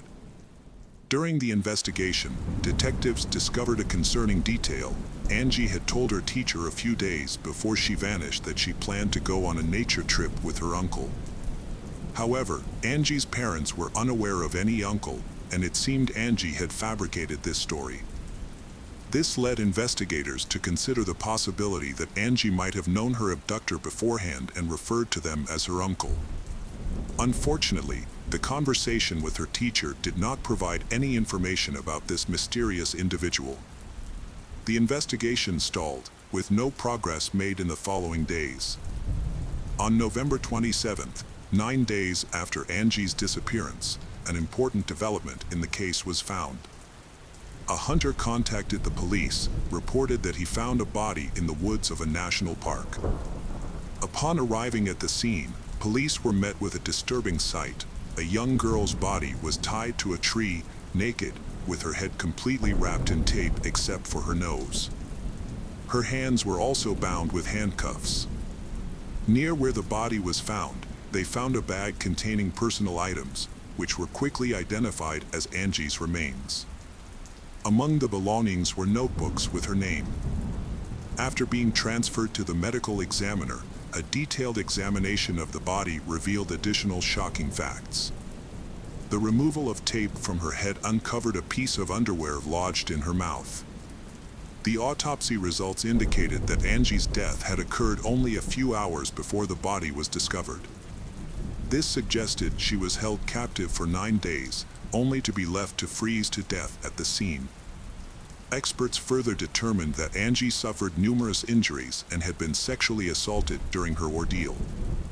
Forensic analysts carefully inspected every proof collected from the crime scene and identified a fingerprint on the tape used to wrap Angie's head. They cross-referenced this evidence against potential suspects in their database, but unfortunately, this led to no new leads. The discovery of the body accelerated the police investigation, prompting the allocation of additional resources to help solve the case. The community was shocked by the extreme brutality of the crime and was deeply concerned for their children's safety, with many escorting their kids to bus stops and keeping a close watch over them at all times. A few days after Angie's discovery, concerns escalated further. On December 1st, 10-year-old Cassidy went missing from a nearby town, just 10 miles from Angie's home. Cassidy asked her mother for permission to visit friends who lived just a few hundred yards away, but then she disappeared. Cassidy's disappearance sparked an extensive police investigation, and detectives began to suspect the possibility that Cassidy's case might be linked to a serial killer. Although they considered the possibility that the same person was behind both abductions, they lacked concrete evidence to support this theory. 10 days later, Cassidy's body was found in St. Louis, wrapped in bed sheets and covered with a pink curtain. The cause of death was severe head injuries. Despite efforts, detectives couldn't find any leads to the killer. Furthermore, they started questioning whether the same person was responsible for both Angie's and Cassidy's deaths. Detectives suspected they might be dealing with two different killers due to the distinct characteristics of the crimes. Around the same time, they identified a 37-year-old man named Gary as a potential suspect. Gary had previously attempted to abduct a girl just before Angie went missing and regularly traveled to St. Louis for work. The man was initially investigated for potential involvement in the murders of Angie and Cassidy, but he had an alibi for the time of their disappearances. Although he was not connected to these crimes, he did admit to assaulting 4 other girls and was subsequently sentenced to 5 years in prison. In February of the following year, a significant development in the case was revealed when detectives finally found Cassidy's body. Nearby, they found tire tracks that were identified as coming from a pickup truck model frequently used by a prominent car rental company. The distinctive vehicles were easily recognizable due to their vibrant brand logos. With this new information, detectives interviewed residents in Cassidy's neighborhood, asking if anyone had seen one of these pickup trucks. One woman reported seeing a vehicle from the car rental company near her neighbor's house about a week after Cassidy's disappearance. Police found a woman who lived with her husband and brother at the house they were investigating. When questioned, the woman claimed neither she nor her husband, brother had rented the pickup associated with the crime, and they had no involvement in the case.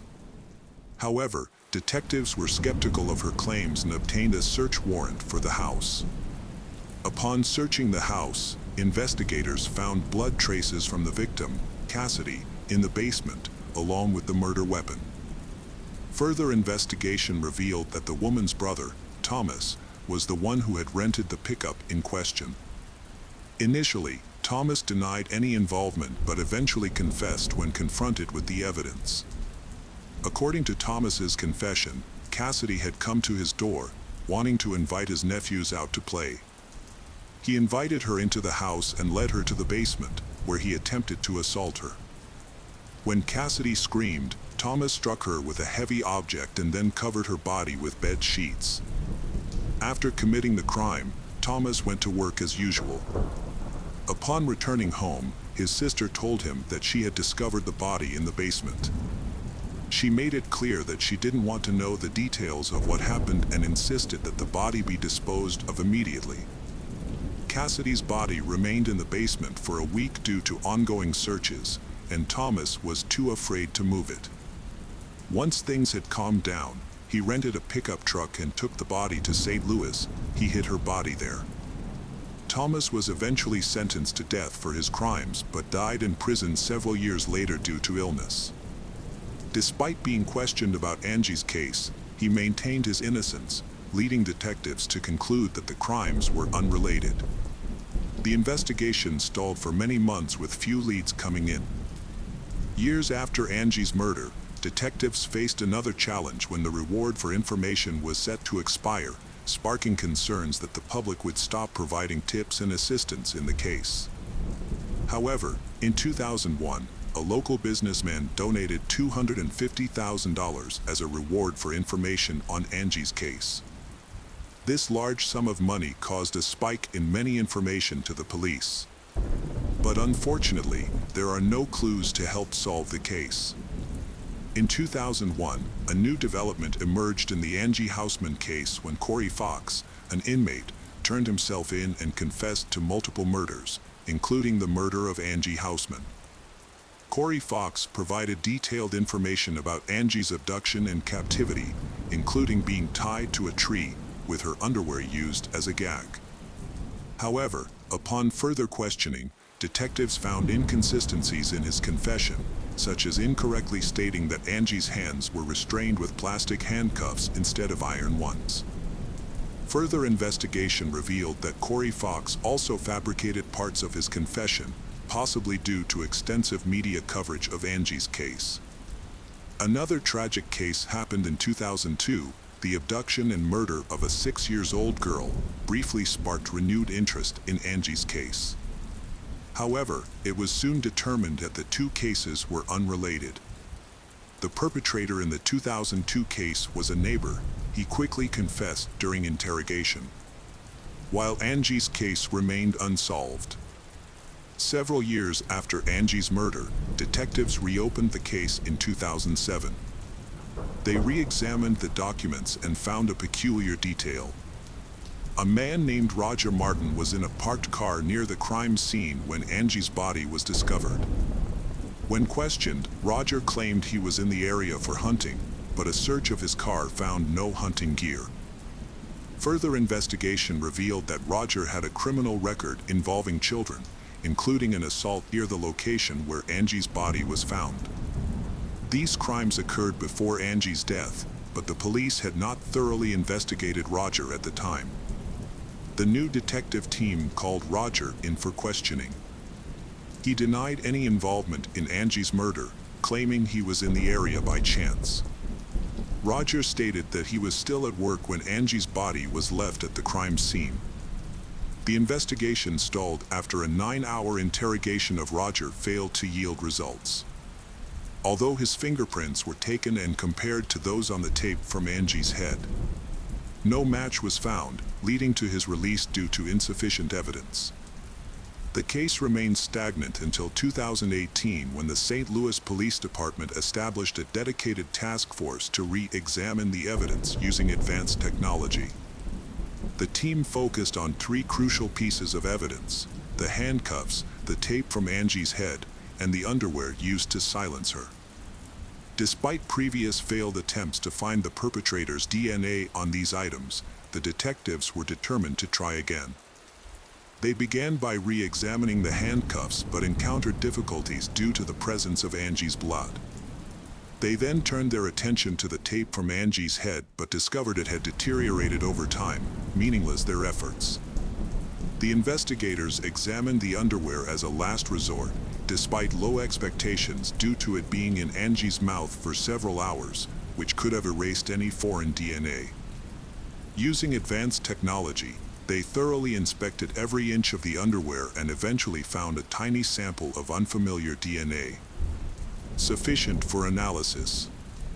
The DNA was confirmed to belong to a male and was immediately uploaded to the FBI database. In cases like this, it's common for the DNA not to match anyone in the database, requiring further efforts to identify the person. However, in this instance, the detectives got lucky. As soon as the DNA sample was uploaded, they received a match. The DNA belonged to 58-year-old Earl Cox, who had been in prison since 2003. Cox was not on police radar in connection with Angie's case, but he had a significant criminal record. His first stint in prison was in 1982, during his military service in Germany, where he worked as a part-time babysitter. However, his babysitting job ended when 4 girls accused him of sexual assault. Cox initially received an 8-year prison sentence in the United States but was released after serving only 3 years. Following his release, he relocated to St. Louis. However, his freedom was short-lived as he was arrested again 4 years later when 2 7-year-old girls accused him of sexual assault. Although the charges were eventually dropped due to lack of evidence, but he violated his parole, resulting in an additional year in prison. After his release in 1992, Cox moved to St. Louis to live with his relatives. The following year, he allegedly abducted and murdered Angie. In 2002, Cox was arrested again, this time for operating a major online platform where users shared child abuse materials. The FBI had been investigating the platform and caught Cox in a sting operation when he attempted to meet an undercover agent posing as a 14-year-old girl. Cox had planned to make the girl his slave and had sent her money for a bus ticket. However, when he arrived at the meeting place, he was met by armed FBI agents and arrested. A search of his computer revealed over 45,000 images of child abuse, as well as evidence that he was the mastermind behind the online platform. This led to the arrest of 60 more individuals associated with the site, marking one of the largest operations against pedophiles in the country. In 2003, Cox was sentenced to 10 years in prison. However, when his term ended, a judge used a legal loophole to keep him detained, citing him as a serious threat to children. He remained in prison until 2019, when his DNA sample matched the DNA sample from Angie's case. Detectives visited Cox in prison to discuss the match, but he denied any involvement and requested a lawyer. Given the strong DNA evidence against him, the police knew Cox's chances of winning in court were slim. Instead of pursuing a trial, investigators contacted Earl's lawyer with a proposal. In exchange for Cox's confession to Angie's murder, the prosecution would drop the death penalty and seek a life sentence instead. Aware of the strong evidence against him, Cox agreed to the deal.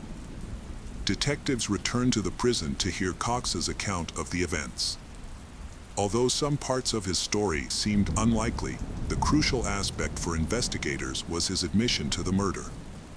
Cox claimed that on November 18, 1993, he was driving near his mother's and sister's neighborhood when his car broke down in the middle of the road. When he tried to examine the car, a school bus stopped and several children got off. The children went into their homes, except for one girl, Angie. According to Cox, Angie approached him and they briefly talked. He noticed she was cold, so he offered her a ride in his car, which she allegedly accepted.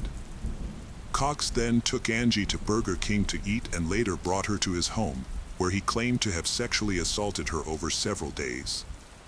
Eventually, Cox decided to get rid of Angie, taking her to the location where her body would later be found. He tied her to a tree, claiming she was still alive at that moment. Detectives were skeptical about certain parts of Cox's story. Angie was unlikely to get into a car with a stranger, given the short distance to her home. The investigators also questioned the car breakdown in Cox's story. He claimed the car stalled, but it started again when Angie approached.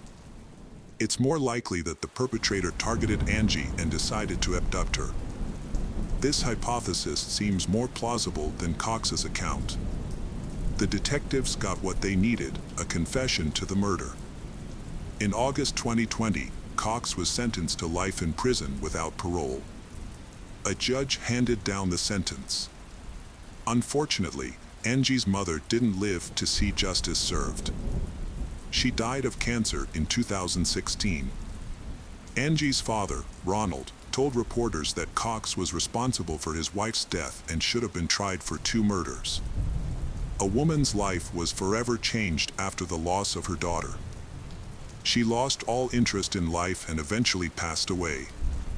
Cox's story, however, took a different turn. The prosecutor reopened a case involving the sexual abuse of 2 7-year-old girls, for which Cox had previously received a lenient sentence of 1 year in prison for violating his parole. The police reached out to one of Cox's victims, now an adult, and asked her to testify against him. Cox ultimately admitted to his crimes and was given an additional 10 years prison sentence. In court, his victim spoke out, saying that despite Cox's terrible actions, but she would go on to live a happy and fulfilling life, while Cox would spend the rest of his life in prison. The case of Gretchen Harrington. Gretchen Harrington was born on June 13, 1967, in Pennsylvania. She was the youngest of 3 sisters, and her family moved to the small town of Brawl shortly after her birth. Gretchen's father, a pastor, took a job at the local church, and Gretchen quickly grew to love the town. She spent much of her free time outdoors with her sisters and friends. Brawl was a safe community where parents felt comfortable letting their children play outside until dark. As a member of a devoutly religious family, Gretchen spent much time at her father's church and excelled in Sunday school, always getting top grades. On August 15, 1975, Gretchen's family was eagerly awaiting the return of her mother and newborn sister from the hospital. Gretchen wanted to be home to greet them, but her father encouraged her to attend Sunday school to keep up her grades. Gretchen reluctantly agreed to go to church and set off with her Bible. Her older sisters, who usually walked with her, stayed home that morning. However, Gretchen wasn't worried about the short 8-minute walk to church. Sunday school is divided into 2 sessions. The first session takes place at Trinity Church and lasts an hour and a half. After that, some of the children go to Father Gretchen's church. But when the children arrived at the second church at 11:30 a.m., Gretchen's father noticed that his daughter was not there. He assumed she might be at the first church, so he called to check. The pastor's wife answered, informing him that Gretchen was not there. She then told her husband, David, who was a Sunday school teacher. He was surprised by the news, since Gretchen had not attended his class that morning. Gretchen's father became worried when he couldn't find her.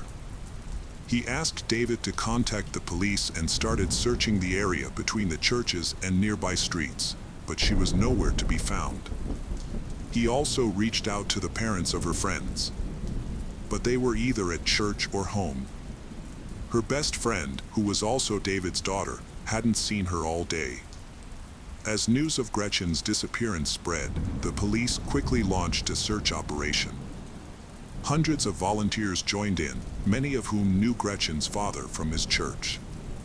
Together, they searched the entire town, then moved on to wooded areas and the riverbank. A police helicopter was also deployed to scan the area from above. The search continued through the night, but to no avail. The next day, more volunteers joined in. Police posted flyers with Gretchen's photo and information about her disappearance along the roads. Despite their efforts, police were unable to find Gretchen. After several days of searching, no significant clues were found and Gretchen's fate remains a mystery. The town is known for its safe environment, where children are often allowed to play outside freely without adult supervision from a young age. However, this sense of security is no longer there when Gretchen goes missing. Some people thought she might have run away from home, while others believed she had gone swimming in the river and drowned. However, the most alarming theory was that she had been abducted by someone. As a result, parents became extremely cautious and stopped letting their children go out alone. Police interviewed bystanders. They gathered some clues. One witness reported seeing a girl who looked like Gretchen near the church on the morning she went missing. According to the witness, a green sedan approached the girl, but the witness did not see what happened next. Another person shared a similar story, but this time described a white Cadillac approaching the girl. Police checked the owners of cars matching the description in the area. 4 days later, detectives received a new lead. A resident of Westchester, a town 30 minutes from Brawl, contacted police and reported finding children's shorts matching the description of Gretchen's clothing. Police immediately showed Gretchen's mother the shorts, but she confirmed that they did not belong to her daughter. The investigation into Gretchen's disappearance had stalled, with no progress made for several weeks.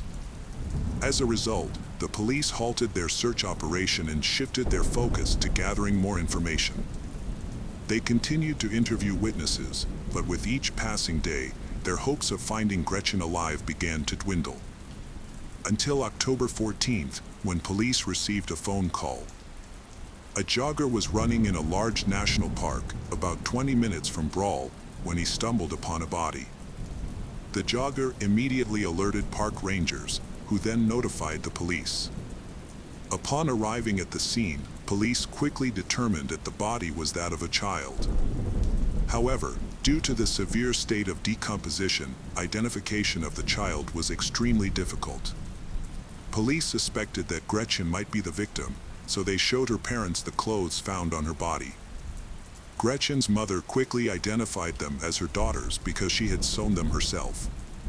Forensic experts later confirmed that the body was Gretchen's by comparing them to her dental records. They also determined that she had died from severe head trauma. Because the body was so badly decomposed, police were unable to gather further information, including whether Gretchen had been sexually assaulted. Additionally, DNA analysis was not available in 1975, leaving police without any further leads. News of the murder sparked renewed interest in the case, and police received numerous tips from the community.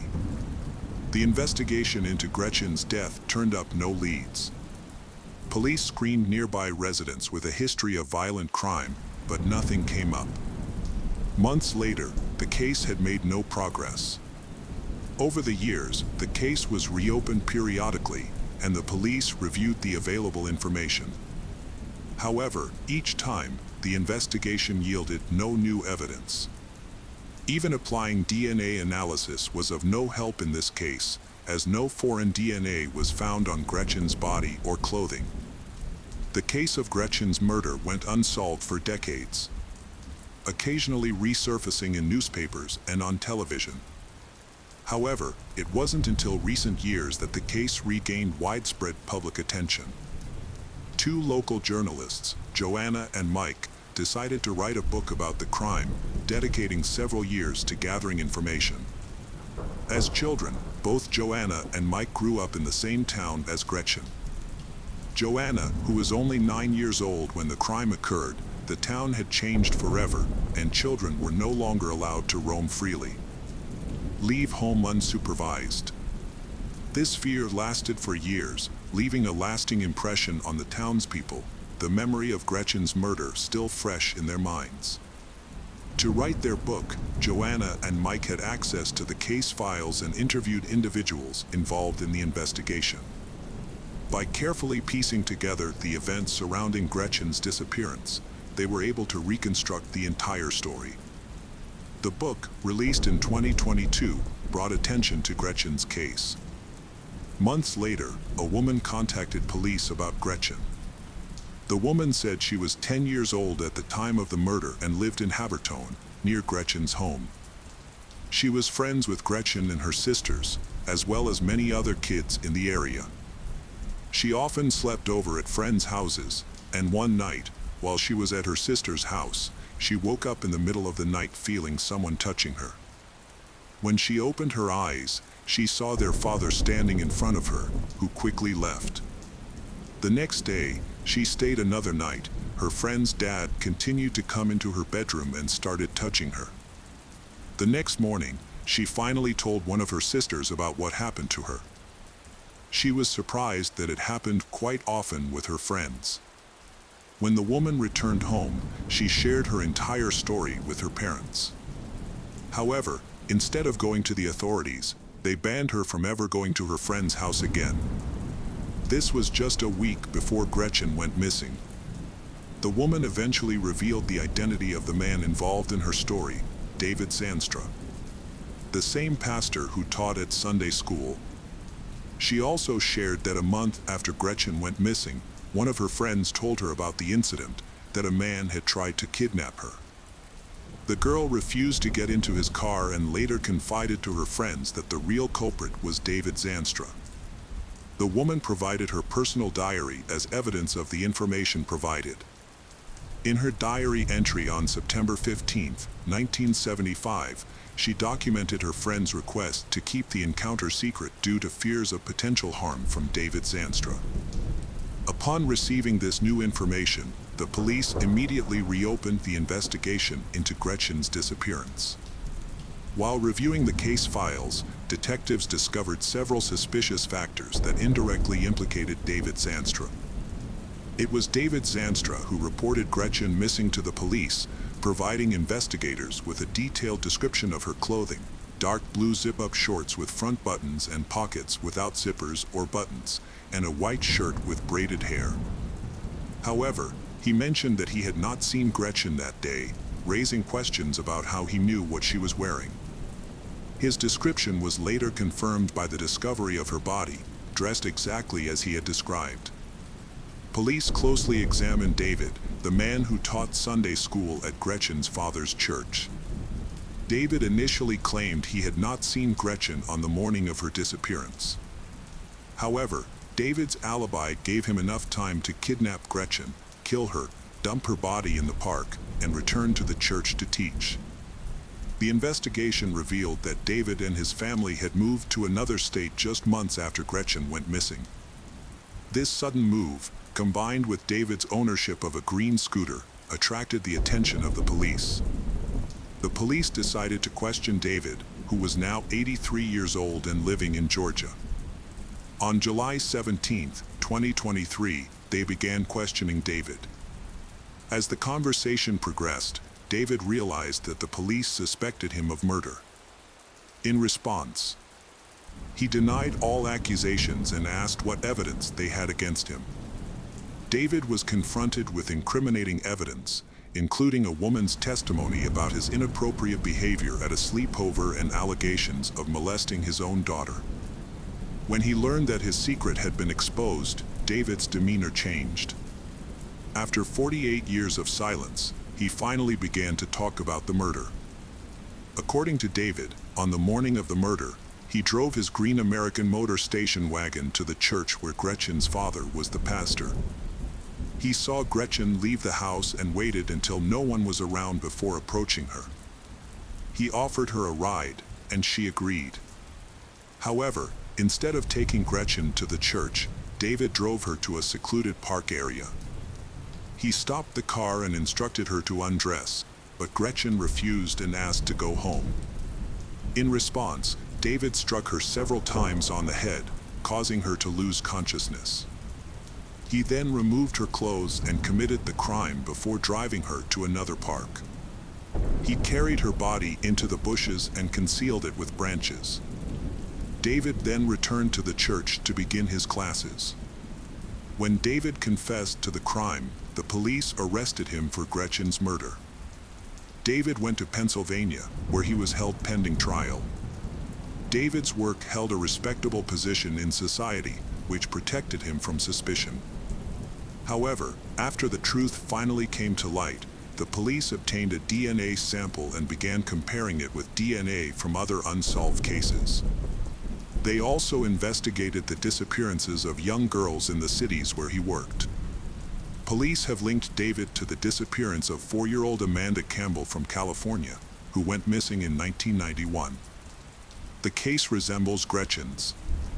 At the time, David Zanstra was a pastor in that same neighborhood. The police currently have no concrete evidence against David, but they have found similarities between the various cases and Gretchen's kidnapping. Therefore, they are investigating David as the possible perpetrator of the cases. The trial for Gretchen's murder has not yet begun. David's attorney is trying to delay the process and advise him to withdraw his confession. If this happens, the trial could drag on for years, and given his advanced age, David may not live to see the verdict.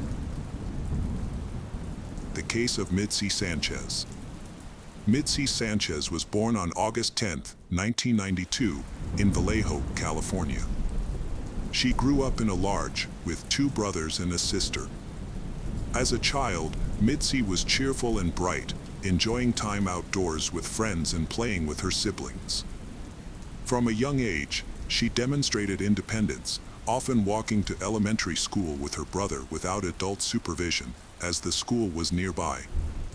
On August 10, 2000, Mitzi's 8th birthday, she was excited about the celebration party her family had planned.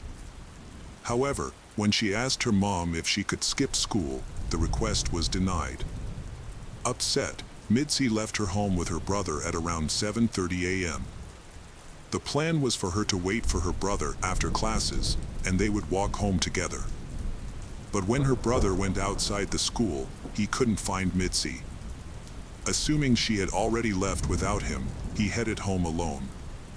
However, when he arrived home, Mitzi had disappeared without a trace.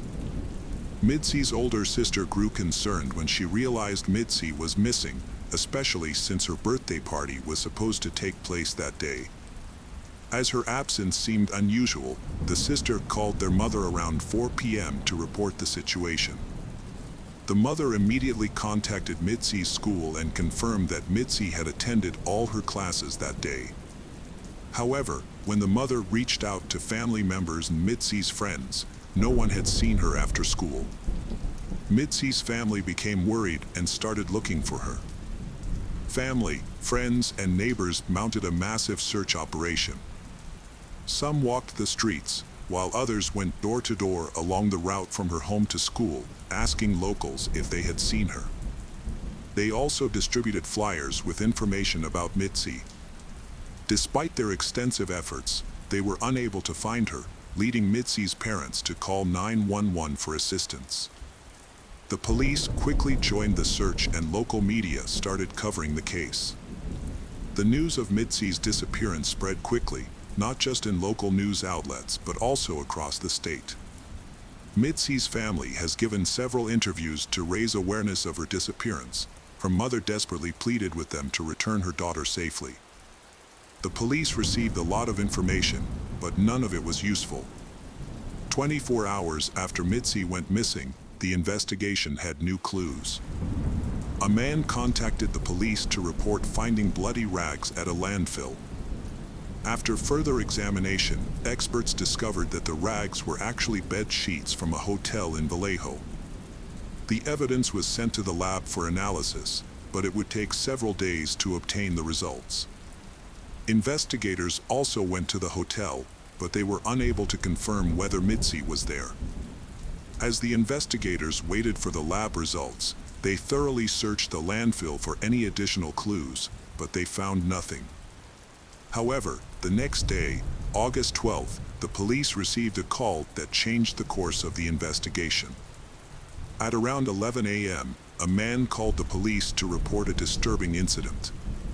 While driving through an industrial area in Santa Clara, he saw a little girl running towards his van, screaming that someone was chasing her.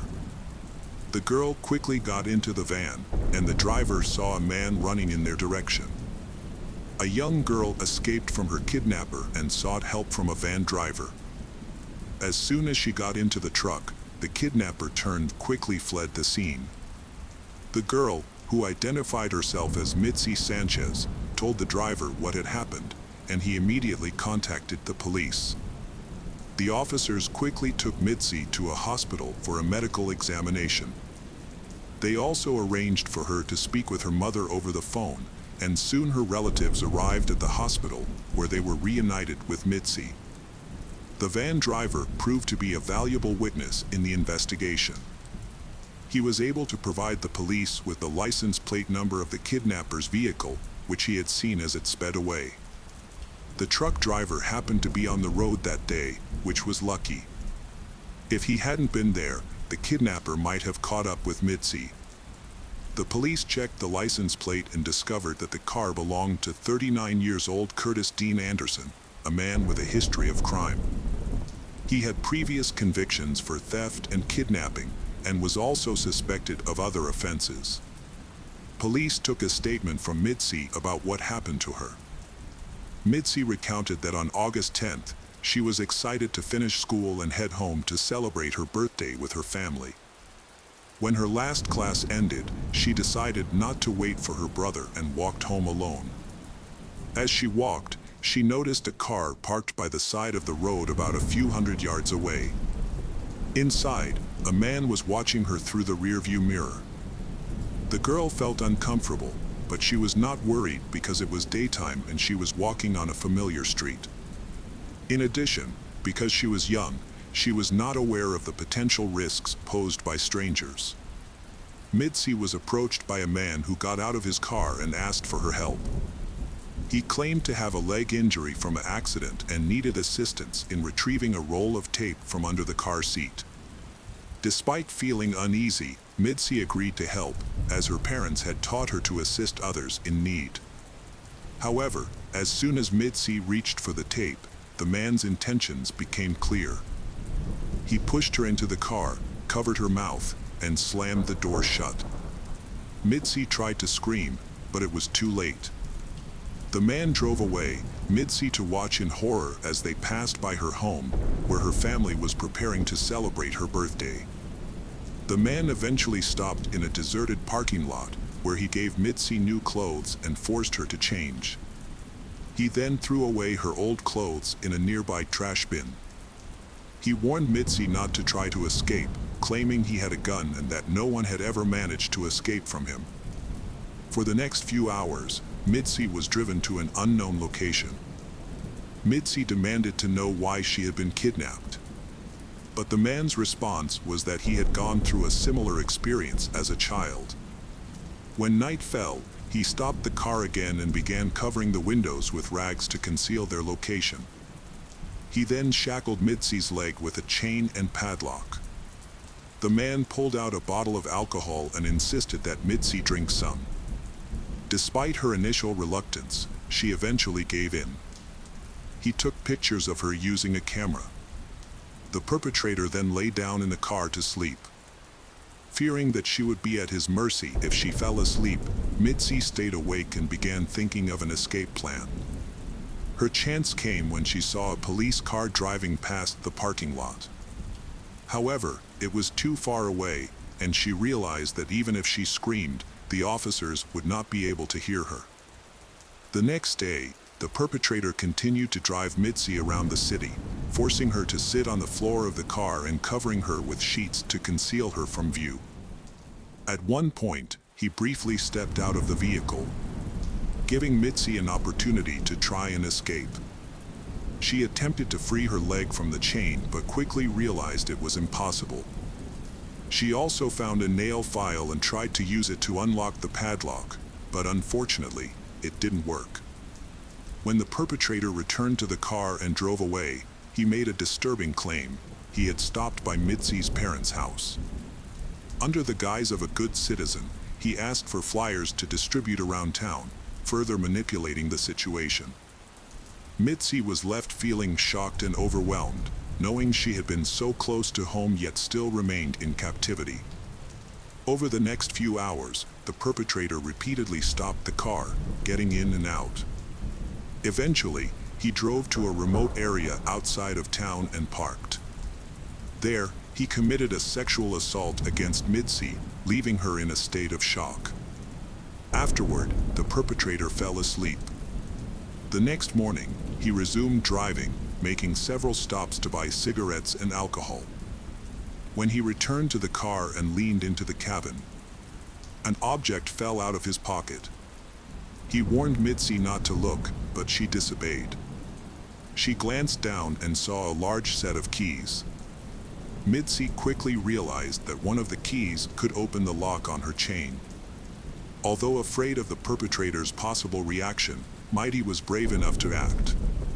She grabbed the keys, selected one that seemed to fit the lock best, and tried to unlock it. To her relief, the key worked. Mitzi managed to free herself from the chain and moved towards the car door, which was the last barrier between her and freedom. To escape, she opened the window and tried to climb out. However, her body was exhausted, and her legs had almost no strength left. Using the last of my strength, she pushed herself upwards and finally jumped out of the car. As she moved around it, she spotted her kidnapper, who instantly saw her as well. He yelled for her to come back, but Mitzi had no intention of surrendering. She took off in the opposite direction, and her kidnapper started chasing after her. As she fled, she attempted to get help from passing cars by waving her hands and screaming, but all the cars ignored her pleas and kept driving by. Not losing hope, Mitzi kept running forward. In her desperate situation, every moment seemed like an eternity. Mitzi is driven by the fear that if she stops even for a moment, she will be captured by the perpetrator, a fate she is determined to avoid. Finally, she spotted a van and she ran towards it, jumping in front of it to stop the driver. The driver quickly halted, and Mitzi climbed into the cabin, exhausted, dehydrated, and starving, but safe. At the hospital, she received the medical attention she needed, and her family soon arrived to be reunited with her. Mitzi's story quickly became top news in town. When she returned home, thousands of people gathered on her street, cheering and shouting birthday wishes she had missed while in captivity. Meanwhile, the police were searching for her kidnapper, whose location remained unknown. During the investigation, the police showed Mitzi's mother a photo of the suspect, and she recognized him. She had seen him twice before, once before Mitzi's abduction, when he was standing on their street, staring at their house, and again the day after Mitzi's disappearance, when he came to their home asking for flyers. Police eventually arrested the suspect, Curtis. He confessed to Mitzi that she was not his first victim and that no one had ever managed to escape him before. Curtis's careful planning and execution suggested he had experience with similar crimes. It is notable that Curtis had a prior conviction for kidnapping a woman in 1991, for which he served time until his release in November 1999. The trial began in April of the same year. Mitzi bravely testified in a crowded courtroom, recounting every detail of Curtis's crimes against her. Even though Curtis was there, Mitzi remained calm and completed his mission. As a result, Curtis received a 251-year prison sentence.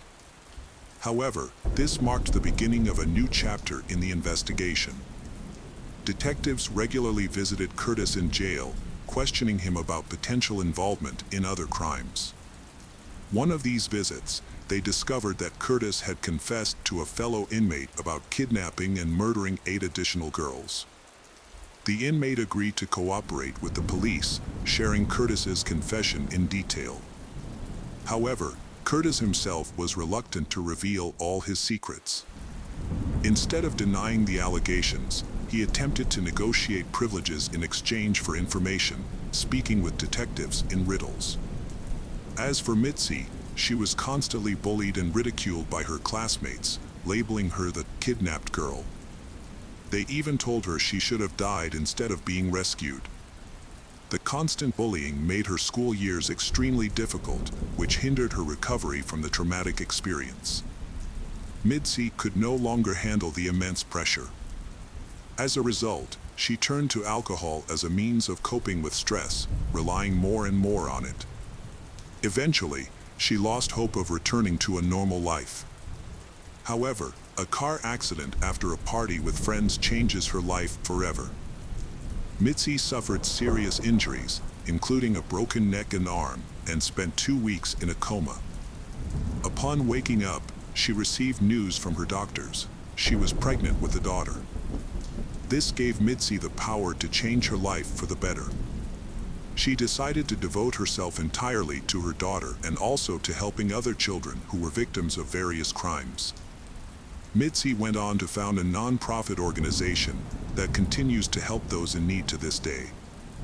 As for Curtis, he passed away in 2007 due to illness, just 6 years after being sentenced. The detectives' only regret was that they were unable to obtain full confessions from him regarding other cases he was suspected of being involved in. Notably, his son followed a similar path and was also convicted of murder. Unfortunately, the son's life was cut short in prison in 2019. The case of Jessica Dishon. Jessica Dishon was born on May 2, 1982, in the small town of Shepherdsville, Kentucky. As the eldest of 3 children, Jessica took on significant responsibilities from a young age, helping her parents care for her 2 younger brothers while they worked. At age 15, Jessica started working part-time at a restaurant to save money to buy her first car, a red Pontiac. A few years later, she bought the car she wanted. Despite her job, Jessica excelled in school and began planning to attend college, where she hoped to study accounting. In the fall of 1999, 17-year-old Jessica was about to start her senior year of high school. She had also started dating a boy, which made her very happy. On the morning of Friday, September 10th, Jessica's parents went to work, and her younger brothers caught the bus to school. However, Jessica did not leave for school as planned.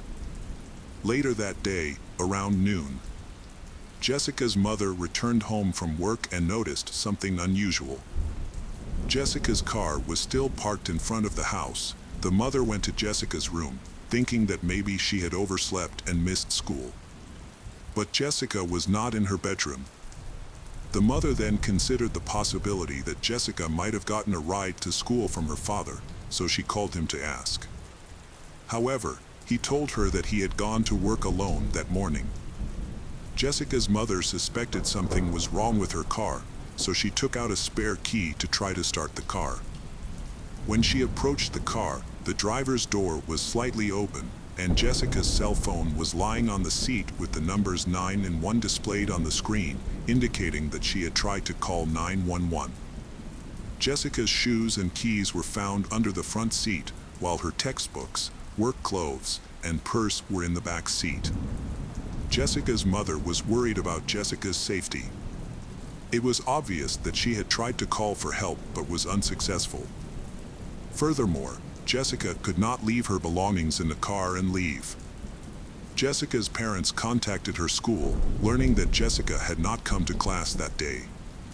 When Jessica's best friend at work called her parents a few hours later, saying that Jessica had not come to work, they became even more worried about Jessica.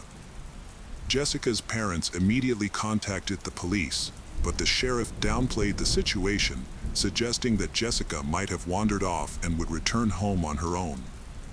Despite Jessica's parents' pleas, the sheriff refused to open an investigation.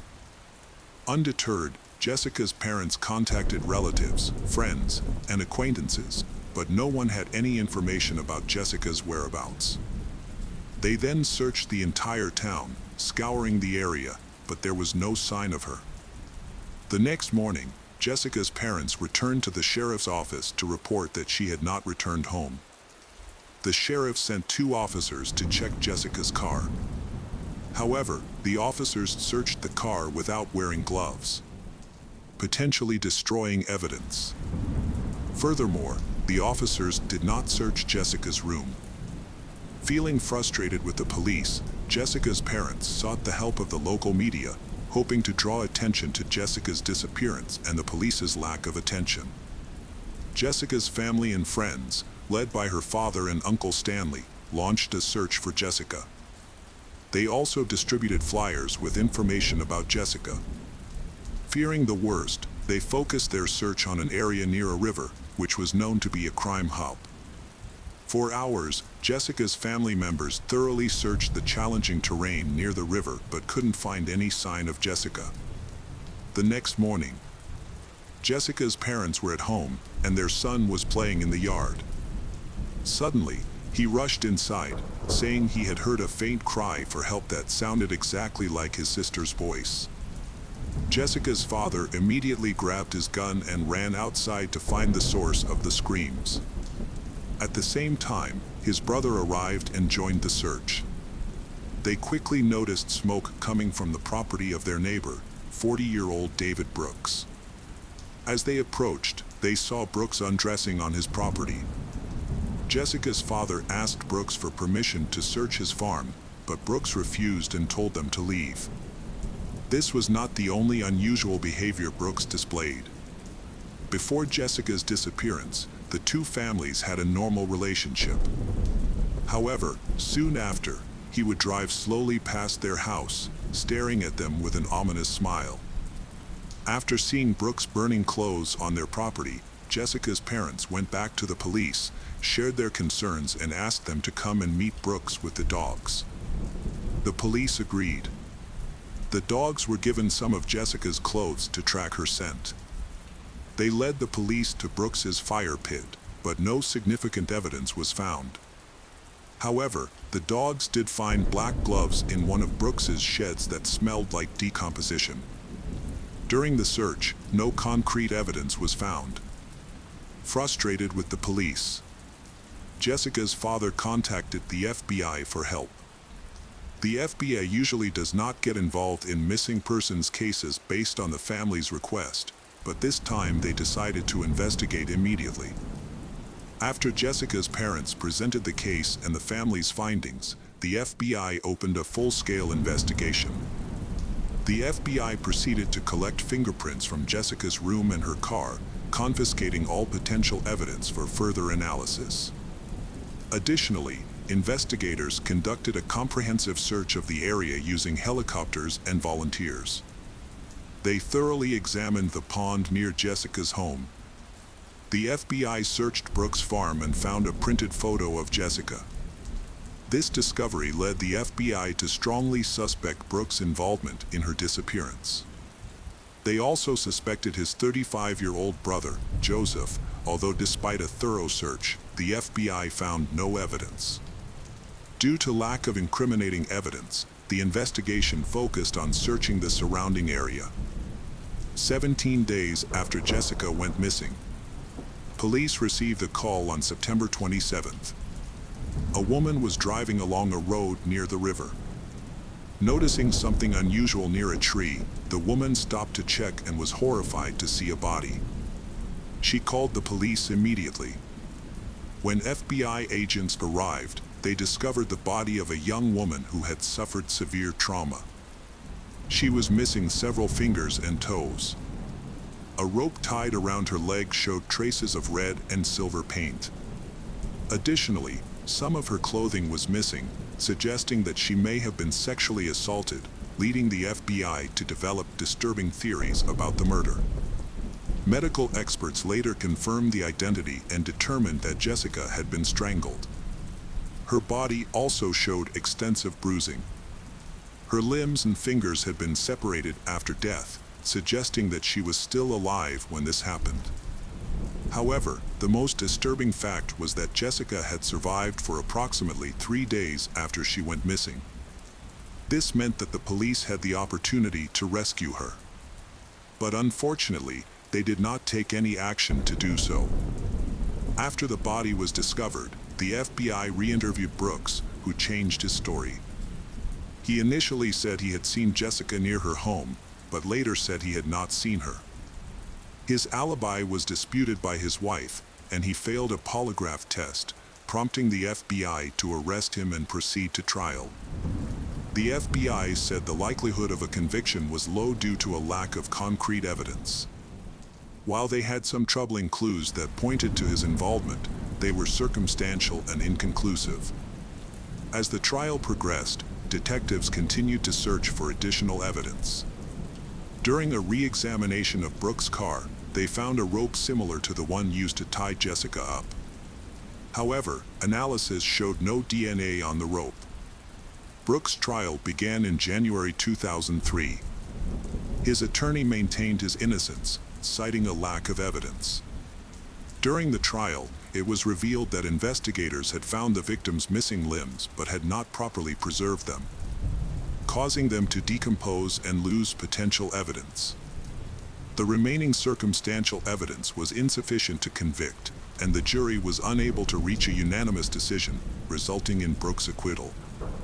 Under state law, he could only be brought back if new evidence was discovered. Jessica's parents were devastated by the outcome. The parents also felt that if the police had done their job properly, Jessica might still be alive. Over time, the case went cold and was largely abandoned, leaving the family without closure. In 2012, a new detective, Lynn Hunt, joined the local police department and was tasked with reviewing unsolved cases. Lynn Hunt began by examining the murder case of Jessica. However, she was shocked to find that the original investigation was poorly handled, with case files containing errors and lacking key information from interviews with relevant parties. The evidence was also not properly documented, forcing Lynn Hunt to start the investigation from scratch 13 years after the crime. Hunt met with Jessica's family and obtained a box of her belongings that had been kept in her car at the time of the murder. One of her brothers, now an adult, had kept the box since the police returned the items to the family. Lynn Hunt was again disappointed by the careless handling of the evidence, as it had not been stored according to protocol. Her efforts paid off when she discovered a crucial document, Brooks' medical examination report, which revealed that Brooks had an IQ of 61, which is considered low. With a low IQ, Brooks may not have fully understood the questions and may have given incomplete answers. All of this led Lynn Hunt to think that this man might not have anything to do with the case. Lynn Hunt began to consider other suspects. Lynn Hunt conducted an extensive review of everyone connected to the case and those living in the surrounding area. This investigation continued until September 2014, nearly 15 years after Jessica's death. A coworker contacted Lynn Hunt with information about an inmate at the Kentucky State Prison who claimed to know who killed Jessica. Lynn Hunt initially dismissed the information as unreliable. Many inmates make up stories to get released early. However, Lynn Hunt verified the information before dismissing it. Lynn Hunt visited the prison and met a man who told her that he had previously shared a cell with another inmate. During conversations, the inmate revealed to him that he was responsible for the murder of Jessica Dishon. The informant revealed that Stanley Dishon, Jessica Dishon's uncle, had a dark secret. According to the informant, Stanley confessed to years of sexual abuse of Jessica while they lived under the same roof. He warned her that if she spoke about the abuse, he would kill her or someone she cared about. When Jessica started dating in the spring of 1999, Stanley became increasingly fearful that she might confide in her boyfriend about the abuse she had suffered at his hands. On September 10th, Stanley visited Jessica at her home when she was alone, and he saw her packing her belongings into her car. He approached her and asked her to end her relationship with her boyfriend. However, Jessica refused, threatening to expose Stanley's actions if he did not leave her alone. As Stanley threatened her, causing Jessica to reach for the phone to call 911. Stanley tried to grab her, but she broke free and ran back to her room. Stanley followed her into her room, striking her before binding her with her own sheets. Stanley then dragged her to an abandoned shed not far from where her body would later be discovered. Stanley held Jessica captive for several days, subjecting her to abuse and torture before ultimately killing her. Stanley then placed her body in a visible location near the road and buried the bloody sheets under the shed. Additionally, Stanley removed some of Jessica's limbs in an attempt to mislead the police, making it seem like the murder was the work of drug traffickers. Lynn Hunt was intrigued to discover that this crucial detail about the missing limbs had never been made public. Only Jessica's closest relatives were aware that her body had been mutilated, which meant the informant couldn't have fabricated this information. Furthermore, Stanley claimed to have buried Jessica's shoe under a broken tree near the shed. Determined to verify the informant's story, Lynn Hunt decided to search for buried evidence. With limited resources at the local police department, she enlisted the help of Jessica's brother and other relatives, keeping Stanley's possible guilt a secret. She did not report her suspected evidence to them. On the first day of the search, no clues were found despite searching the areas described by the informant. The next day, Jessica's brother and Lynn Hunt returned to the scene. On the way, they noticed an abandoned barn on the side of the road and decided to search. Inside the barn, they began digging. Their search uncovered a buried bed sheet. Lynn Hunt collected the evidence and rushed to Jessica's home. Since her disappearance, her parents had left her room unchanged, which helped in verifying the evidence. Upon comparison, Lynn Hunt confirmed that the bed sheet was indeed from Jessica's bedding, as it matched the pattern of the other linens and was missing from her bed. Following this discovery, Stanley was arrested and questioned by police. Although he appeared visibly shaken during questioning, he refused to confess to the crime. Stanley was eventually charged with murder and the case went to trial. This news shocked Jessica's father. The murderer he had been searching for was none other than his own brother Stanley Dishon. As the trial progressed, Lynn Hunt dug into Stanley's past to gather more evidence. She knew that he had assaulted Jessica, but her investigation uncovered that several of Stanley's female relatives had come forward to report that he had sexually abused them as children. Stanley would approach his relatives, claiming he was temporarily homeless, and asked to stay at their home. However, when left alone with the young girls in their homes, Stanley would sexually assault them, threatening them to ensure their silence.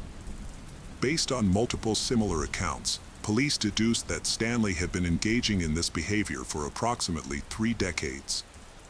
Lynn Hunt knew full well that a conviction for murder would be difficult, given the lack of direct evidence, such as fingerprints or DNA, linking Stanley to the crime.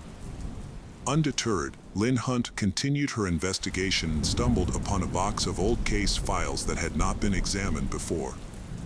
As she sifted through the boxes, Lynn Hunt was once again frustrated with the police who had originally handled the case. She noticed a letter dated June 26, 2002. A concerned person had written to the police at the time, recounting a story identical to one Lynn Hunt later heard from an inmate at the Kentucky Penitentiary. In the summer of 2002, Stanley was serving a sentence for assaulting a minor family member. While in prison, he confided in a fellow inmate about killing his niece, Jessica.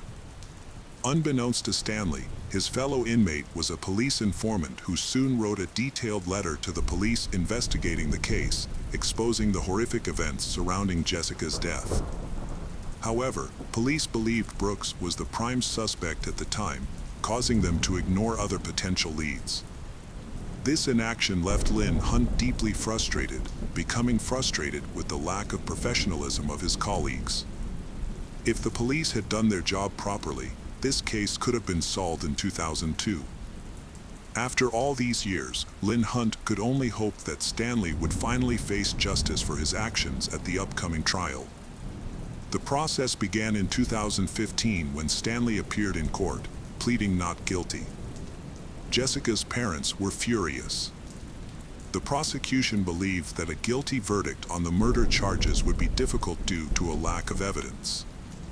There were also assault charges against other female family members.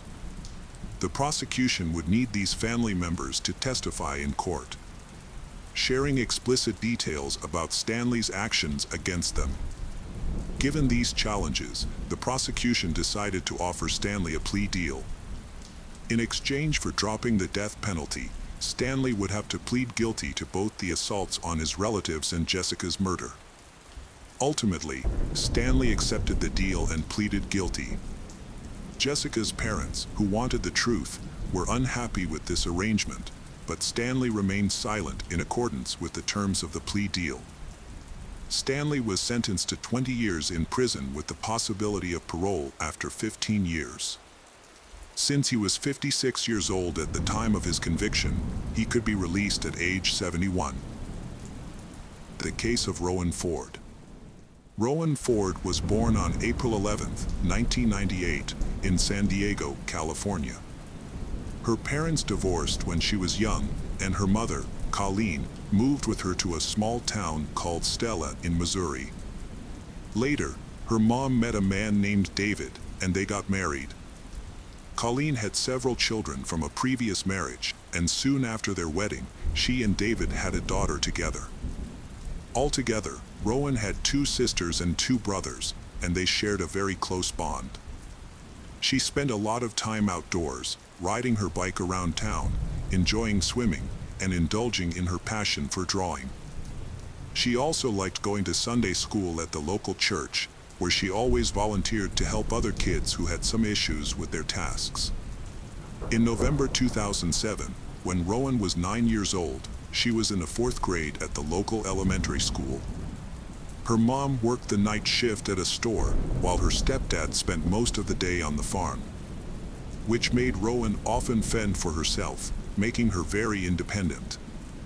On November 2nd, she stayed home alone as usual. Her mom went to work, and her stepdad hadn't returned from the farm yet. The next morning, around 9 a.m., Colleen came home from her night shift and checked Rowan's room, but her daughter wasn't there. She asked her husband where her daughter was, and he said she had asked him if she could have a sleepover at a friend's house, and he had let her go. He didn't even ask the friend's name because their town was very small, and he wasn't worried about anything happening to her. But Colleen started to worry and decided to check with all of Rowan's friends. Since there were only a few streets in their town, it didn't take long, but none of them had seen her, and she hadn't stayed over at any of their houses, which made her mother even more concerned. Colleen searched the whole town but couldn't find her daughter.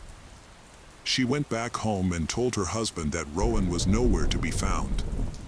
She asked him to call the police and report her missing, but he reassured her that everything was fine and that she would come home soon. After waiting for several more hours with no sign of Rowan, Colleen took matters into her own hands and dialed 911 herself. The local sheriff immediately organized a search operation. He went to their house to speak with David, and as he was the last person to see Rowan before she disappeared, David said that on that evening, while he was working on the farm with his colleague Christopher, their mutual friend Nathan came by. They all decided to go to David's place to have some drinks and play pool. They stopped by the store, bought some alcohol, and went to David's house, where they spent several hours. Later in the night, Christopher asked Nathan to drive him home to the neighboring town, where his trailer was. They persuaded David to join them to continue the fun. Before leaving the house, he checked on Rowan in her room, seeing that she was asleep. David left with his friends, and they stopped by the store again to grab more alcohol and headed to Christopher's trailer, where they continued drinking for about an hour. After that, David decided to head home and asked Nathan to give him a ride. Nathan agreed but chose to take back roads instead of the main highway. By that time Nathan was quite drunk and didn't want to risk encountering the police. Nathan dropped David off and drove home. David went straight to bed. Soon after, he was awakened by Rowan, who asked if she could sleep over at a friend's house. Without much thought, he agreed and fell back asleep. Police approached this story with some skepticism. What puzzled them most was the fact that a 9-year-old girl decided to go to her friend's house in the middle of the night, and her stepfather let her go without even asking which friend she was talking about. The sheriff considered that David might be hiding something or directly involved in Rowan's disappearance, but he had no evidence to support this theory. Police searched the town and its surroundings until late at night. Local residents immediately joined the search, as they all knew Rowan's family and wanted to help. The population of Stella was only about 150 people, so news of her disappearance spread throughout the county. People were used to being able to let their children play outside without a worry, as nothing ever happened in such a quiet place. But now that Rowan vanished without a trace, and the police were unable to find her for a whole day, the residents of Stella were in a state of panic. The search for Rowan yielded no results on the first day. However, the investigation progressed on November 4th when the police spoke with Christopher in a neighboring town. He corroborated David's account, but revealed that David had not contacted him to inform him of Rowan's disappearance. Christopher stated he had not spoken with Rowan or her friends since that evening. Despite an expanded search with more volunteers, the police failed to find Rowan or any clues about her disappearance. The following day, the FBI joined the investigation while the local police continued searching the town and surrounding areas. As a result of growing skepticism towards David's account, detectives started focusing on a potential abduction. They spoke with all of Rowan's friends and verified that none of them had seen her on the night she went missing. As investigators questioned David, his account raised even more suspicions. David's details were inconsistent and contradictory. He altered the timeline of his whereabouts that night on multiple occasions. Additionally, David speculates that it is possible that Rowan left without his permission, which makes his story even more suspicious. During their investigation, FBI agents found out that David had borrowed his mother's car on the night of Rowan's disappearance, a detail he initially left out when questioned by the police. This new information led the authorities to seize both his mother's car and his own pickup truck for forensic examination. But unfortunately, no evidence was discovered. As part of the investigation, detectives wanted to speak with Christopher and Nathan again, since both had been with David that evening. Christopher was invited to the police station for further questioning, where he recounted the same story as before. He also agreed to take a polygraph test, which showed no signs of dishonesty. After leaving the police station and returning to work, Christopher noticed Sheriff Clark's car and signaled for him to stop. As the sheriff of Whidden, where Christopher lived, Clark had known him since childhood.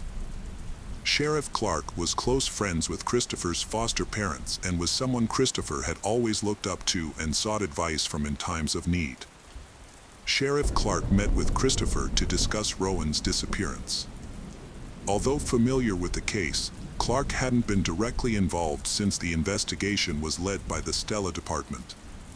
During their conversation, Clark noticed that Christopher was acting strangely, which led him to suspect that Christopher might be hiding something. Given the gravity of the situation and Rowan's uncertain fate, Clark shared his concerns with the FBI. His call prompted investigators to consider the possibility that Christopher might be withholding crucial information that could link Rowan's stepfather to her disappearance. They wondered if Christopher's actions were directed by Rowan's stepfather to lie, and whether Christopher feared being seen as an accomplice if he told the truth. Sheriff Clark told the FBI agents that he had a close relationship with Christopher and offered to help persuade him to cooperate. That evening, Christopher visited Colleen's house to ask about the search progress. FBI agents also arrived to speak with Colleen again and saw Christopher there. They asked him questions, and he repeated his previous account. However, Christopher then mentioned for the first time that he didn't rule out David's possible involvement in Rowan's disappearance. He expressed his willingness to help uncover the truth, even if it was terrible, and suggested wearing a wire to talk to David and try to get him to confess. The detectives decided against this approach. Instead, they asked Christopher to suggest locations where David might have hidden Rowan's body. Christopher provided several locations, which the police searched the next morning. Meanwhile, FBI agents questioned David again, but he continued to deny any involvement. Detectives searched Christopher's home for leads, but the search yielded no results. Meanwhile, Christopher visited the sheriff's office to discuss his encounter with the FBI with Clark. During their conversation, the sheriff sensed that Christopher was holding back information. After their meeting, Clark reached out to the detectives again, suggesting that Christopher might be withholding crucial information that helped prove David's involvement in the case. The FBI agents asked the sheriff to persuade Christopher to open up, as he had been in regular contact with Clark to discuss the case. It seemed that Christopher wanted to share important details but was hesitant to do so for unknown reasons. The following day, November 7th, the police asked Christopher to return to the station. They requested his permission to search a safe located in David's house, where Christopher had been living temporarily and still had some belongings.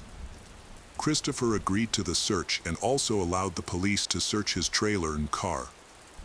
Additionally, Christopher voluntarily provided a DNA sample and agreed to answer the detectives' questions again. During the questioning, He was asked to confirm David's story, but this time, Christopher revealed that his friend's account was not entirely accurate. The investigators then pressed him to disclose what really happened that evening. Christopher became agitated when the police treated him like a suspect in Rowan's disappearance. He refused to continue the conversation and left the station after warning the detectives that he might hire a lawyer. Later that evening, Christopher met with Sheriff Clark to express his concerns about the detectives' behavior. Clark acknowledged Christopher's right to remain silent but explained that the police were doing everything possible to find Rowan. Christopher stated that he would no longer cooperate with the detectives and would only speak with Clark if he had any further information to share. Clark continued to encourage Christopher to open up, and eventually, Christopher broke down in tears, claiming that he loved Rowan and would never harm her. During his time living with the David family, Christopher formed a close bond with Rowan and the other children. They grew to treat him like one of their own, even affectionately referring to him as Uncle Christopher. Sheriff Clark realized that Christopher was on the verge of revealing crucial information, but just as he was about to open up, a visitor arrived at the police station, briefly distracting Clark and causing Christopher to leave. Sheriff Clark reached out to the FBI, updating them on his conversation with Christopher. Clark explained that Christopher was almost ready to disclose what he knew, but warned that pressuring him too hard could lead to him becoming defensive and seeking the help of a lawyer. Clark recommended giving Christopher time to reflect, and the detectives agreed. The search for Rowan continued the following day but yielded no results. However, a new clue came on November 9th, exactly 1 week after her disappearance. Search teams converged on a remote area near the town of Powell, about 10 miles from Stella, and made a significant discovery in the fields and woods, a large pit in the ground. When authorities searched the area, they found Rowan's body hidden under leaves and debris. She was not wearing any clothing from the waist down except for a pair of stockings. A medical examination revealed signs of strangulation and evidence of a sexual assault. After the discovery, FBI agents reached out to Sheriff Clark, asking him to speak with Christopher again, hoping Christopher would now be more forthcoming. Sheriff Clark learned that earlier that morning, Christopher had visited the station, looking for him, and told other officers that he needed to speak with Clark urgently. Sheriff Clark then began searching for Christopher, checking all his usual locations, but he was nowhere to be found. This continued until Christopher contacted Sheriff Clark himself, sounding distressed and asking if he was being followed. Christopher explained that after hearing about Rowan's body, he had driven around town to clear his head and noticed a gray car following him. Sheriff Clark assures Christopher that he knows nothing about the surveillance and suggests they meet in person. When they met, Christopher appeared nervous and expressed concerns for his safety. He feared that with Rowan's body found, he might be accused of murder and that someone might seek revenge against him. Clark took Christopher to the police station and said that now when the case had been classified as a homicide, it was time for Christopher to reveal everything he knew. However, when Clark asked Christopher to share what David had done to Rowan, Christopher became emotional and hesitant to talk at the station. He explained that there were too many people around and suggested they move to a quieter location. Clark agreed, and they drove to a small bridge a few miles outside of town. Once they arrived, Christopher asked Clark to handcuff him. Clark was surprised but tried to reassure Christopher that it wasn't necessary. Christopher insists that what he is about to say will change everything and that Clark will then have to arrest him. Christopher then began recounting the events of that night. He told Clark that he, Nathan, and David had gone to his trailer to continue drinking. Later, his friends decided it was time to head home. Nathan gave David a ride, and they chose to take back roads to avoid the police. Christopher had shocked Clark that he had intended to sexually assault Rowan. To carry out his plan, Christopher took advantage of the time when his friends were busy taking a detour through the field, he drove straight to David's house via the main highway. Under the cover of darkness, he slipped into Rowan's room, picked her up, and quietly transported her to his vehicle, carefully avoiding detection as she slept. When they reached his trailer, he sexually assaulted Rowan. This was interrupted when Rowan regained consciousness and tried her best to free herself, but to no avail. During the crime, Christopher took precautions to avoid recognition, deliberately choosing to keep the lights off and maintain his silence. He originally planned to return Rowan to her home under the guise of innocence, but under the illumination of a bright moon, Rowan finally laid eyes on Christopher as he transported her from the trailer. He grabbed a rope, resorted to force to resolve his predicament, and took Rowan's life with his bare hands. He frantically thought of ways to cover up his crime. He got in his car and began driving around the county, pondering methods of disposing of the body. He then remembered a large pit near a neighboring town and headed in that direction. When he arrived, he dumped Rowan's body in the hole and attempted to cover it with tree branches. Returning to the trailer, Christopher discovered traces of Rowan's blood on his clothes and mattress. He also realized he needed to dispose of her pants, underwear, and the rope used to kill her. He gathered these items and placed them in a large barrel, intending to burn them. However, he quickly reconsidered, realizing that a large fire would likely attract unwanted attention. Instead, Christopher dragged the barrel into a shed, closed the door, and started the fire inside. This revelation shocked Clark, who had previously suspected David of committing the crime and believed Christopher was withholding information. It was difficult for Clark to accept that a man he had known for nearly 20 years, a man with 3 young children of his own, was capable of such brutality. Although Christopher appears to be a good-natured man, his true nature is much more worrying. After finishing his story, Christopher willingly went to the police station with Clark. Once there, Christopher repeated his confession to the FBI agents and was subsequently arrested for murder. He also gave the authorities permission to search his trailer and car.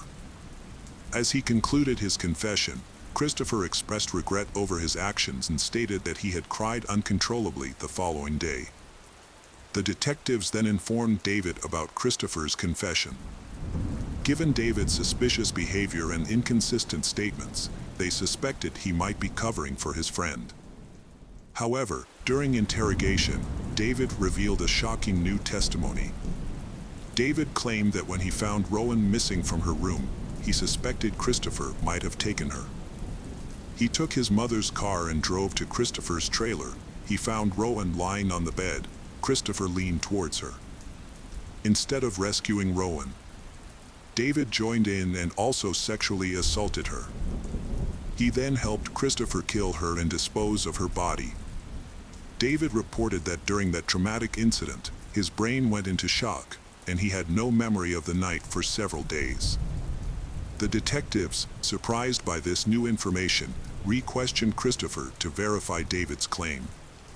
However, Christopher maintained that David was not involved and that incident unfolded as he had initially described. The inconsistencies puzzled the detectives, but Christopher's account still matched incident that had occurred.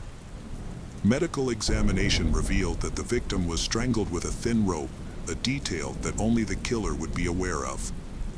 A search of the trailer led to the discovery of a barrel containing ashes, and hair similar to Rowan's was found in Christopher's car.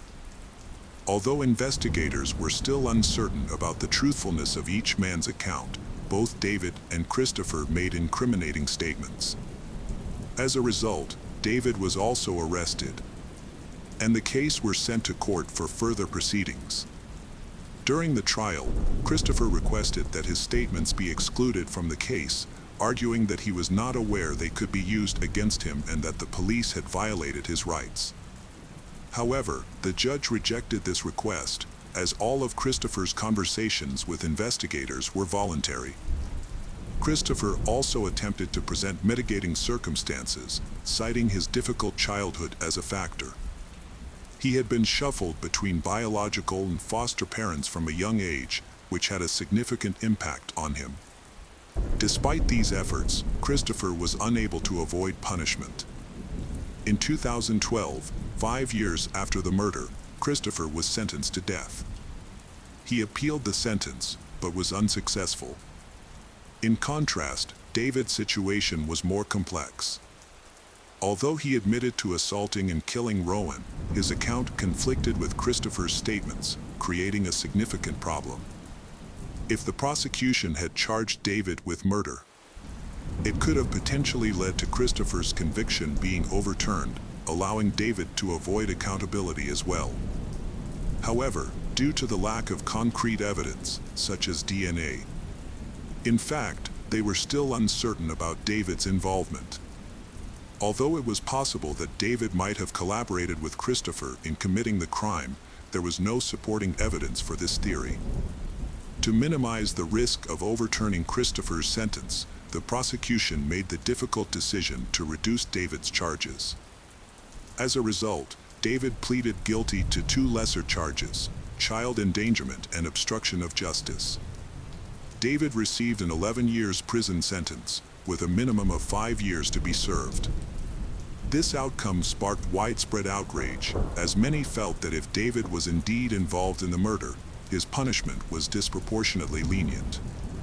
Unfortunately, this sentence is now final, and it is unlikely that David will face retrial for this case.